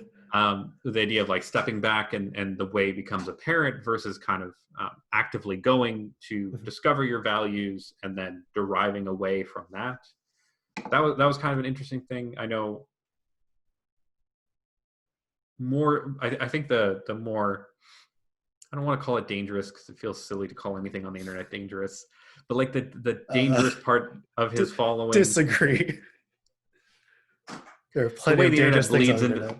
The way the internet bleeds into the real world is where it gets dangerous. But yes. Like the misaligned, the maligned part of his fan base, I think, are the people who dug too much into the person, and not so much the ideas. Where I think he's got some interesting ideas, and he's got some shitty ideas too, right? A bunch of us have good ideas and shitty ideas. Yeah. Like what? You can't expect people to be perfect. So that's been kind of another interesting track to follow. Interesting. Yeah. Kind of coming out of, like, I've been watching a lot of Thorin as well, and Thorin's definitely got that angle. Yeah. Big polarizing figure. Yeah. And I know he's talked about JBP in a couple of his videos. So. Yeah, that sounds about right. I can see those being aligned. Well, Joe, as always, I do like to have a segment on the show where I ask my guest, if you were to host your own version of the show, where you talk to your old friends, who is someone you would like to have on? So you're not allowed to say me. I have a question back at you because no one has, like, of the three. So I've watched 3 out of 24 episodes, so I can say confidently that no one has made this claim yet. There are two types of people in this world, right? Yep. Those who can extrapolate from incomplete data. Yep. Um, so, does it have to be someone that you know as well? Because it feels silly if I mention someone. It doesn't have to be. People have given answers where, it's just people that are very sort of personally connected to them. And it's like, yeah, that's fine. That's perfect. Like, that's all I want to hear. So I came prepped with this with two answers. One is someone you know, and one is someone you don't. I'll take both of them. You actually might even know the one that I don't think you do. An old friend of mine from my younger days, Adam. I feel like I met Adam once. Maybe once or twice. Very musically inclined, kind of very a jovial person. He was over at the house a couple times. Yeah, he would have been. I haven't talked to him since probably then. Oh wow. Yeah, I don't know. We never. Oh yeah, that's the thing about that I've come to sort of accept is that people are going to be on their different paths in life, and nothing went wrong. You just kind of stopped talking because it was no longer a convenient thing to do. Yeah, and that's perfectly fine. Yeah, so he would be someone that I would love to catch up with. His little sister got married, rather quickly, and I'd be very interested. Under some interesting circumstances, her husband is from Ghana, and they got married in Ghana. And when I say from, I mean I think he was in Canada a year or two. And they moved, and I think she was living in Ghana for a little while, and she was he and I were good friends around middle school and a lot of high school, and so between myself, him, and Mitchell, we all kind of hung out at each other's houses a lot and became very close with each other's family, right? So I'd love to hear how his folks are doing, how his sister's doing, yeah, sure, how he's doing, whatever, right? He's doing some kind of music thing. I don't know. I always gave him a hard time. You're going to talk to Adam not about himself, just the things around him. Yeah, so he'd be someone I would be interested to, I don't know, talk to, see how life's treating him. That's true. And then of course our old friend, so the person you would know, our old friend John Perez de Silva. Yes, he is definitely when I asked you, that was the sort of branching thought. It's just maybe I talked to John. I only met him the couple of times, he and Chanel, his wife. Yeah, I feel that's her name. Yeah, and I think he might just remember me as that guy that did karaoke the one time. He talked to me about you a fair amount, man. We were talking about things, and I'd be like, "Oh yeah, I was playing League with Chris." And he's like, "Oh, how's Chris doing?" Right? You guys were fast friends. Yeah, love that guy. He was great. That dude had great energy. I did receive some feedback on the show where it's maybe try to branch outside of just the IB kid group. I'm just listen, people, the IB kid group is it's diverse, it's vast, it's gonna get me a lot of clicks. Are there any other who else exists? I'm pretty sure just we exist. Yeah, there's nothing else. I do enjoy talking to old teachers about the IB classes after our year. Oh yeah, and by teachers I mean just Mr. Runke. And okay, yeah, he every time I'm seeing him, his sentiment is just you guys were the best. Everything else has been awful after that. I'm just oh hell yeah. No way. That's sick. We them boys, as it were. Nice. Yeah. That's wicked. Yeah. John's so the last time I spoke to him, GTA or somewhere. Yeah. I want to say. The last time I saw him and spoke to him was when I was moving out of Spruce. Right right before we moved to Burlington. Yeah. He and I and Alex, one of our other roommates, we were the three left. So when we learned out Spruce, right, there's 10 of us basically renting out the middle unit and the upper unit. Yep.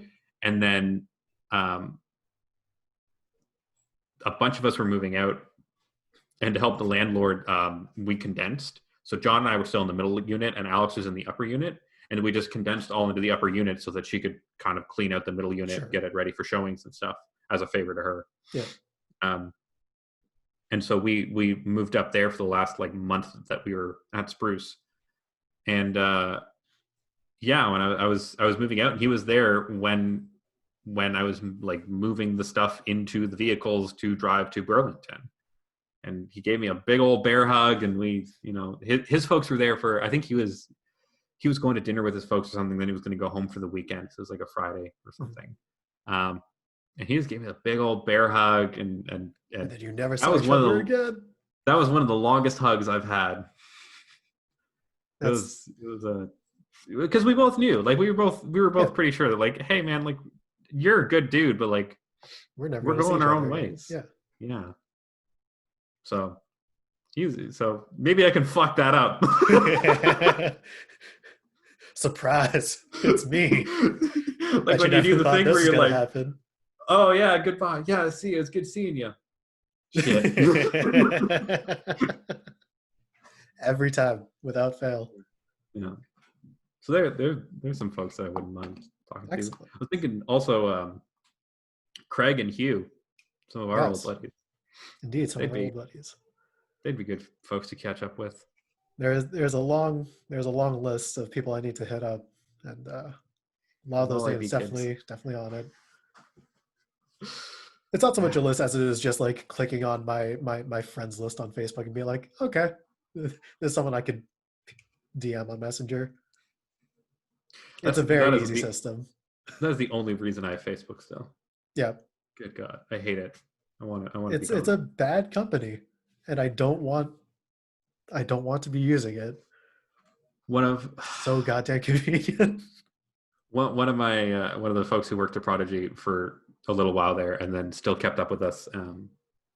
This is another thing I was going to bring up that I haven't even brought up. Dude, it's been over an hour and a half. And like, Yeah. I've gotten into D&D for the last like 2 years, pretty that's hardcore. Nice. That's yeah. So we've a couple D&D groups at work, and I'm in one of them. And I haven't been playing because I've been teaching, because our games are on Wednesdays. Sure. And I teach on Wednesdays.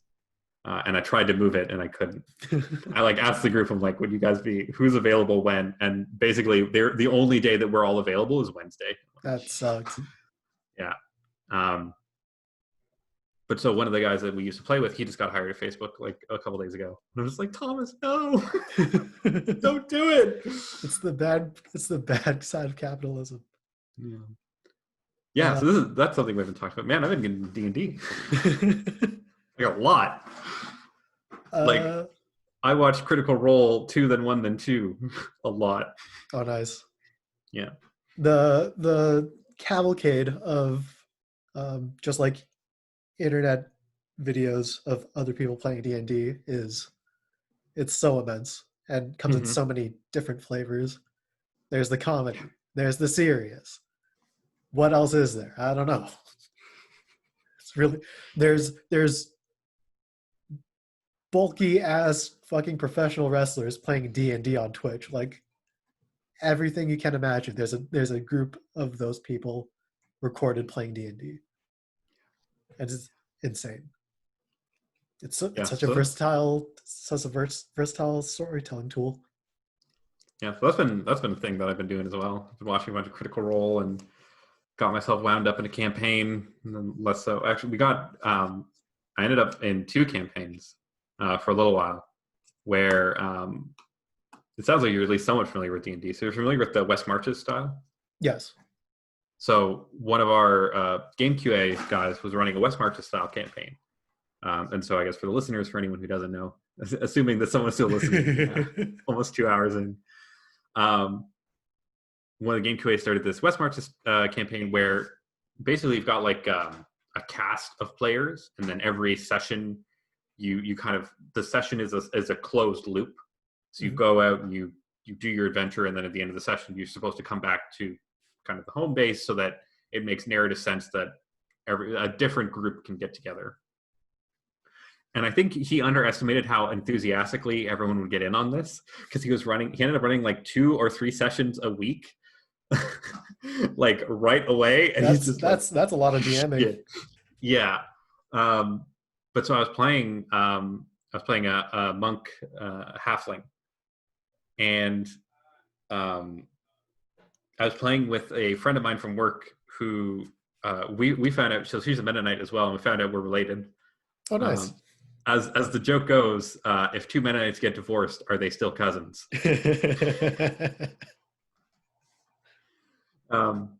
So we're both. She had a very Mennonite last name. Like there's like 10 names that are very typically Mennonite, and so she had a very Mennonite last name. And so I asked her about it, and she's like, yeah. And so we did some digging, and yeah, we're like 7 generations back. I see. But so we played a brother sister combo in D&D, and she played a halfling, a half elf paladin. And basically, I was you've seen Easy A? Yes. So you know the little brother, and there's kind of this whole gag where he's like, guys, I'm adopted, and they're like, who told you? So I'm a halfling in a half elf. Like, obviously I should be a half elf, but the joke was that like I insisted I was just a short half elf, and that was like the whole joke was just like I was this dick shitty little halfling where I'm just like, oh no, I'm just a little short. I had this really bad like southern accent that I put on, and man, that character was so stupid fun to play, especially with Chloe, my coworker Chloe. She played this like austere paladin, like half elf paladin to this like just could not be any less related. And I'm this little shit kid running around her knees, right? There's this point where she locked me in our room because she was going to the church to pray, and she didn't want me to get out and do anything stupid. So I jumped out the second story window, and I hurt myself because I rolled like a 2. But you gotta be the little shit kid everywhere. You can't be held back by a room. She commanded me to be silent. And so I just slammed on the table to make a bunch of noise, and I was like doing that, we were like sitting in like we were using like the office to play D&D. It was like 7 or 8 o'clock. Just banging on a desk, and I'm just like slamming on one of the border tables, and everyone else is like, "What the fuck is happening?" He's LARPing, guys. He's the only one LARPing. Yeah, it was so fun. That was so great. When it comes to your D&D characters, is there like a common thing that you like to have, just like a little sort of signature, like this is a Joe character thing? So I haven't been playing as much to like make that a reality. Gotcha. So my first character is kind of like it's just me, right? Like this shitty thing that happens, I think, with a lot of D&D characters, where the first one isn't very interesting. That's the one that I'm gonna start playing again once I start playing. He's a gnome warlock who's red hair. My backstory is no. Okay, so I say it's me, right? But he's old, but he's kind of bookish and kind of not really interested in adventuring, which is kind of fun. And he got killed. He and his wife were killed in a cave-in, and a demon brought him back to life, and that's how he got bound to his warlock powers. I see. And basically, I'm playing him. Fun spin on warlockery. I'm playing him to do basically like, I want to bring my wife back, and I want to get rid of this fucking demon. And so I've like got this very antagonistic relationship with my patron, which is a lot of fun. And I'm generally just like, I don't want to do this. I don't want to be here. I'm really just here to bring my wife back. Like, what are all you fucking morons doing? So that's been a lot of, it's been fun, right? But it's, I say he's a lot like me because it's just like, this is probably what I would do, where it's like, I don't want to get myself killed, right? Where it's like D&D characters can't be built like that. Like they have to have a bit I want my character to just chill in Costa Rica. Right? Like this is what Iggy wants. He wants to go home with his wife and read his books. Okay. Like Iggy does not want to be here. And so my second one, Val, is a lot more like, he's this little firecracker. He has red hair. I gave him this kind of you can't use the word firecracker to describe a person not give the red hair. Yeah. So he's got like this wild red hair, mane of red hair with the monk's braid tied up behind it. And for shit, so I had a Wednesday off of teaching for reasons. So a holiday in there. And so I got to jump in back on my old campaign, but kind of narratively it didn't make a lot of sense for the main character that I play to come back. So I'm like, hey, John, I've got my DM. I'm like, hey, John, I've got this character that I was playing for West Marches that I didn't want to make a character and then just like play it once. I kind of like, I knew how to play Val both mechanically and the RP that I wanted out of Val. So I'm like, can I bring this character into the campaign? He's like, yeah, sure. Like it's a halfling. It exists in the world. It's fine. But I played it that myself and Chloe, my coworker's character, we got like ripped out of the West March's time dimension and pulled into this plane of existence. And we ended up and I'm on the hunt for her. I'm trying to find my sister. But as going through the planes took my eyesight, and so I'm a blind monk. Oh wow! And the Lysina. Yeah, and so I was like messaging Chloe about this fact that I was doing this, and she's like, "Don't you do it? I need to protect Val. Like, why are you torturing my sweet little boy?" And she's like, she's so protective. And so in the funny crossover, like, so John, our DM, he's running 2 campaigns, one for me and my friends, and Chloe is in his other campaign. Yeah. And I was able to play in that other campaign as well in kind of a one-off fashion, and I played Val in that campaign as well. Yeah. And I basically I threw a bunch of like jokes in and like references just for Chloe, right? Like just little things. Yeah, you got it. And like one of the things was like my bow staff that I was using. Her character prayed to Pelor, one of the D&D gods, who's a ox, represented as an ox. And I was telling the group, like when I was like describing Val, I'm like, I've got a symbol of Pelor carved into my bow staff right about where Val's hand sits when he'd be walking. And she messages me and she's like, "You're killing me, Smalls." And like all I tried to do was just like emotionally damage Chloe this whole time. It was so funny. Yeah. So those are the 2 characters that I have, and like I don't feel like there's a ton of connection. Fair. I think shortness. I think I have an idea for a third, and I think I have this thing with RPGs as well, like games that I play, where it's like I either have to be an extremely short character or an extremely tall character. All right, I refuse to be just like a human, an average heighted person. And so, like, if I played like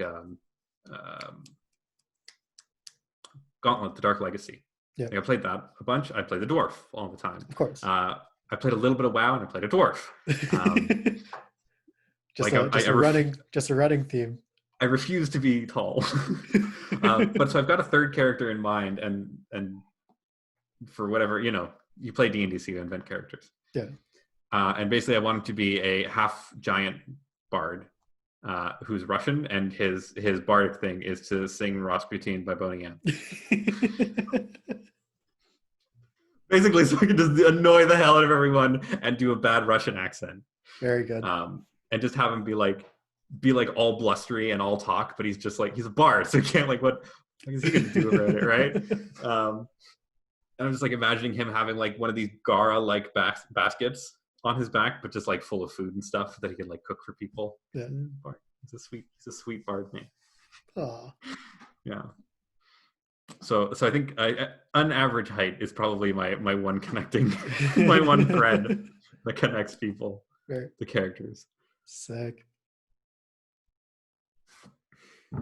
Well, Joe, it's been an absolute pleasure catching up. Did you have any other questions for me?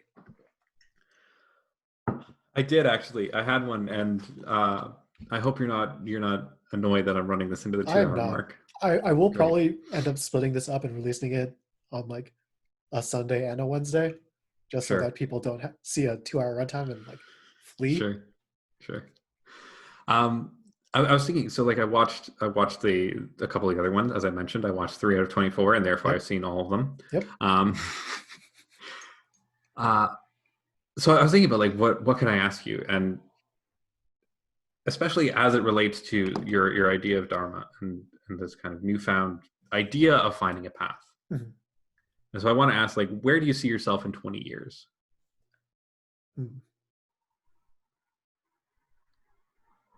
I think where I'd like to be in 20 years. At the ripe old age of 48. Yeah. See, this is okay. So I'm going to talk to give you time to think. Sure. I thought about this, and it's like, especially now where it's like, I haven't seen you in 5 years. 5 years feels like not a lot of time. Mm-hmm. And so I don't want to be like, where do you see yourself in 5 years? Because it's like, dude, like 5 years just happened. Okay. So I really want to go like, all right, how long can how long can I make him go long without it being just like, Too all right, where do you far. see yourself in 80 years? It's like Yeah. dead. I'm going to be dead at this point. um, I want to say that I'm just like happily in a relationship. Um, Probably still doing like some variation of what this show has led me to do, where I'm just kind of keeping tabs on people, not to be like the sort of singular keeper of that information, but yeah, just like integrating that as part of my life, where you know the people that I grew up with or spent any significant amount of time with, I'd like to think that I care about everybody that I've ever met, essentially. Um, so just see how people are doing and being like that vector, because historically speaking, I've had a very hard time. Like my life has just been kind of like sitting and waiting for something to happen, and rarely being Fred the Aaron one. Burr. Yeah, being rarely being the one to sort of make a plan. Um, so hopefully, in 20 years, that part of me is fixed, and I'm more able to make offers to people. Um, but yeah, I think the only thing I've ever wanted in my life is just like stable income, good friends, pretty much it. Uh, I have most of that now. Um, I do wish I had more money and didn't have to worry about money. Uh, but yeah, 20 years, probably just doing, I don't want to say a lot of the same, but a lot of the same in a better way where there will be growth. Because stagnating is definitely like a thing to be worried about. Yeah. Yeah. That's super cool that you've kind of hooked into this Oh yeah, podcasting. I'm about it. Yeah. That's Yeah. cool. That's really that's really cool to see something that you're just kind of like, let's just do this, and to see it become like something that you want to invest 20 more than 20 years of your life into. Hey, Like I'm down for it. that's a long play, man. That's a long play. um, Quick sidebar. Uh, Yeah.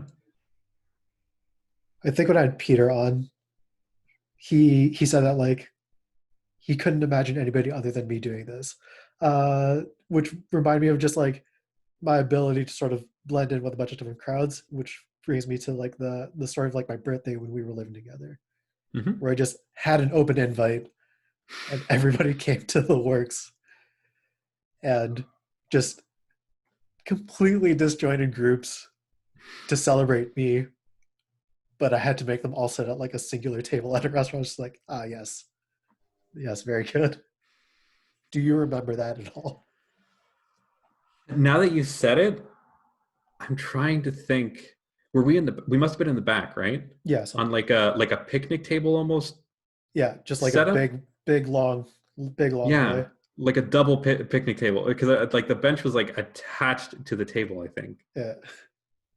Yeah, and now that you say it, I'm like, I'm very, very little. I'm not going to pretend that like, oh yes, of course, Chris, it was the highlight of my life. I will never forget Of course. that one birthday.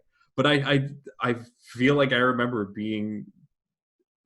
going to being at that experience in the works. I couldn't. I If you had told me I'd been at that experience, I couldn't have told you why I was there. But now that you say like it was for my birthday, I'm like, oh wow, like yeah, I remember being in that experience. But yeah, so it's just like in a way that it's always been who I am. Hmm. Um, Probably going to be the same in 20 years. Like that aspect of being a being a person for everyone. Hmm. There is there is an aggressive car outside somewhere. It is getting closer.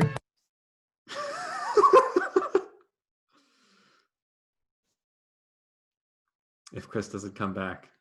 I promise to carry the torch. I will carry forth this legacy. Imagine if that's the way I go. Just like Mm.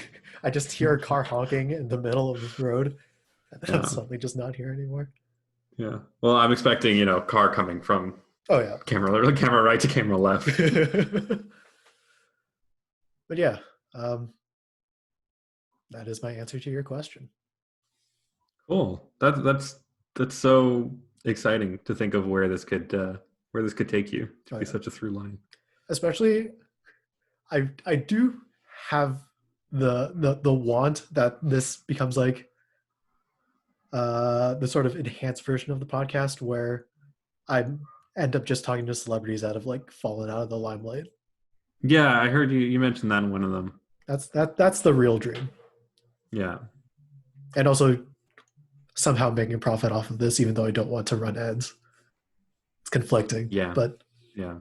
if I could just like make this my job, that'd be great. That would be interesting. Yeah,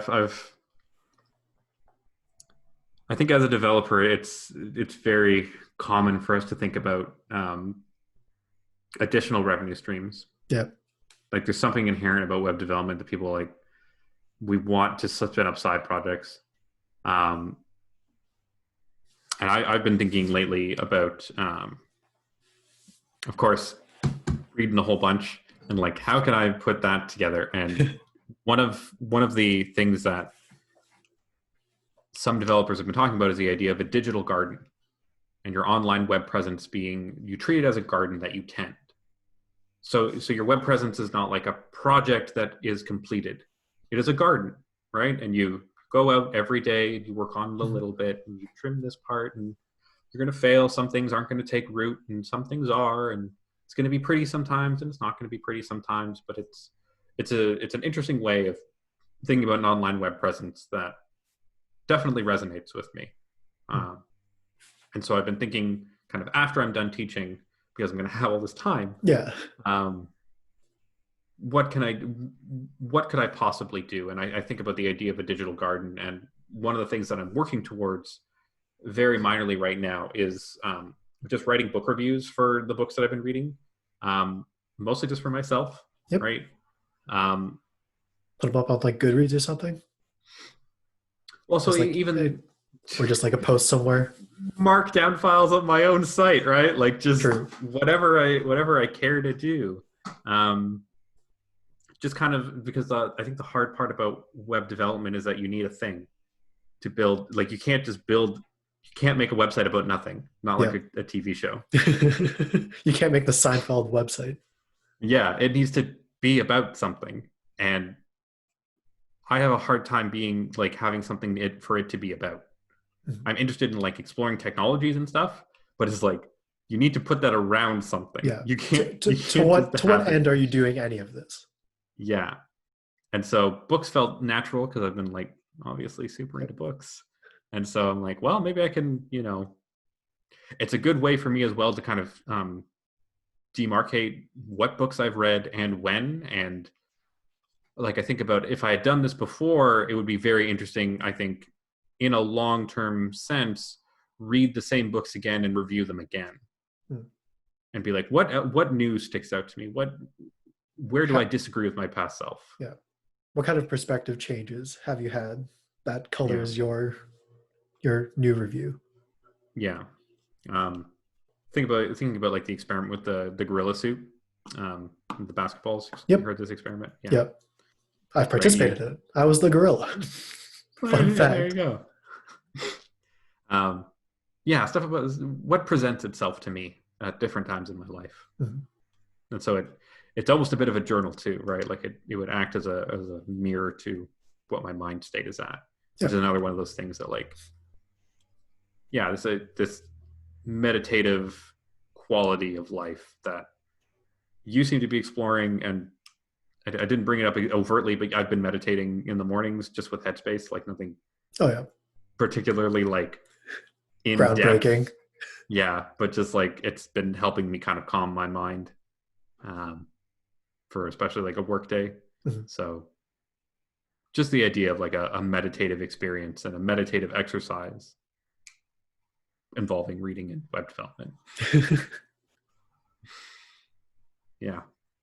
So look forward to that. That'll be coming out whenever, maybe. I'll be sure to do a special plug Yeah. because Sponsored by Joe's Digital Garden. Yeah. In our brief time where we were living together, as previously mentioned, like it has it's just definitely a much different feel from how I'm living now, even though I'm still like living with roommates that are my friends. Where, yeah, I became a big fan of you, the person, with your weird, I'm going to use this laptop to cover instant noodles while they cook type of mentality. Never forgetting that one. Man. I forgot that happened. Wow. Yeah, no, that was 5-head move.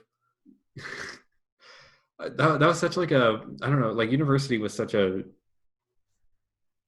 important part of my life, and not even for like the education, like barely for the education, if I had to say so. But like, and even not even like first year I was living at home and it wasn't super important. Like first year had its own pile of weird crap happening. But like just like those couple months, right? That summer, like I mentioned, it's when I started dating my future wife. A lot of momentum in those few months. That was basically, I will not.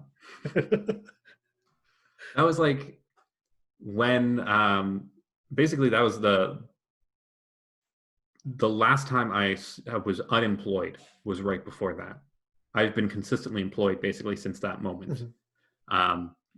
Before that was basically like the worst time of my life. One of, for sure. Couple other moments here and there in the last couple of years that have been real buzzkills.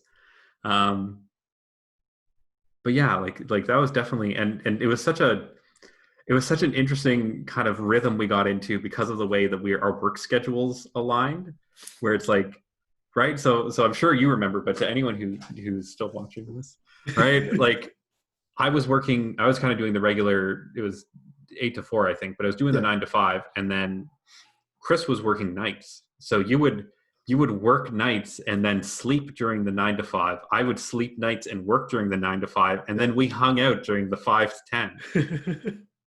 And that was like so great. And then you remember the internet cut out for a couple weeks because of the storm? Do you remember this? I do not remember that in the slightest. And we watched a bunch of TV you had downloaded. We watched Freaks and Geeks. Yes, that is starting to ring a bell. I remember being in my room and being like, well, I got nothing to do since the internet's out.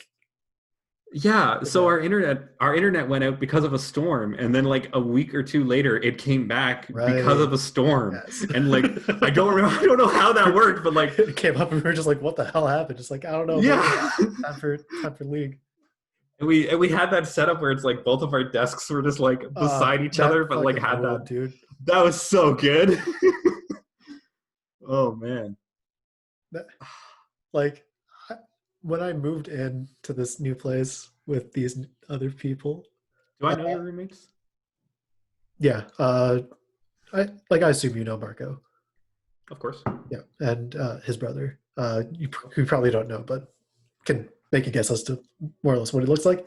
Anyways, new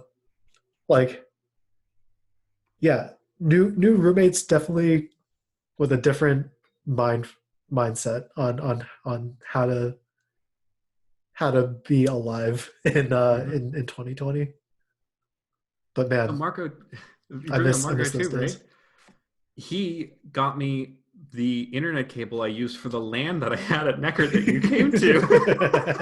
Remember that 2-person LAN we had? Yeah, man. For like a week? Oh my god. Damn. Yeah, Marco got me the internet cable that I used. Yeah. He sold it to me, the bastard. I had no money and he sold me the cable. Mogul moves, Joe. Mogul moves. I have no ill will towards Marco. Me neither. But yeah, we are pushing the boundaries of what is considered an acceptable podcast length. So Joe, sure. I'm going to give you this moment to plug anything that you either have or have not yet already plugged. The floor is yours, my friend. Okay, all right. Yeah, I had some prepared remarks, but I'll do the impromptu ones that we already talked about. Sure. Everyone read The Righteous Mind by Jonathan Haidt. Everyone go to projectgame.com and give my company money by buying a membership, especially for young kids. If you're working somewhere and you don't like where you're working, reach out. Project Game is always hiring, and I get like a lot of dollars if I refer someone who gets hired. So this is definitely a plug. Um, Hit me up. We're hiring a bunch of people, and we are always hiring, and we're hiring more in the next couple of years, like a lot. Um, so if you want a job, hit me up. And then my prepared remarks: Black Lives Matter and trans rights are human rights. So Beautiful.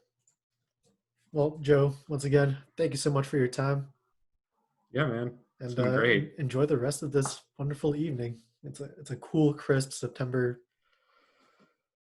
Yeah. It Uh, is. thank you to anyone insane enough to look at a 2 hour runtime and be like, yeah, I'm gonna do that. Thank you so much for listening and or watching. Um, and yeah, have a good life, and I'll see you next time. Yeah, man. Take care.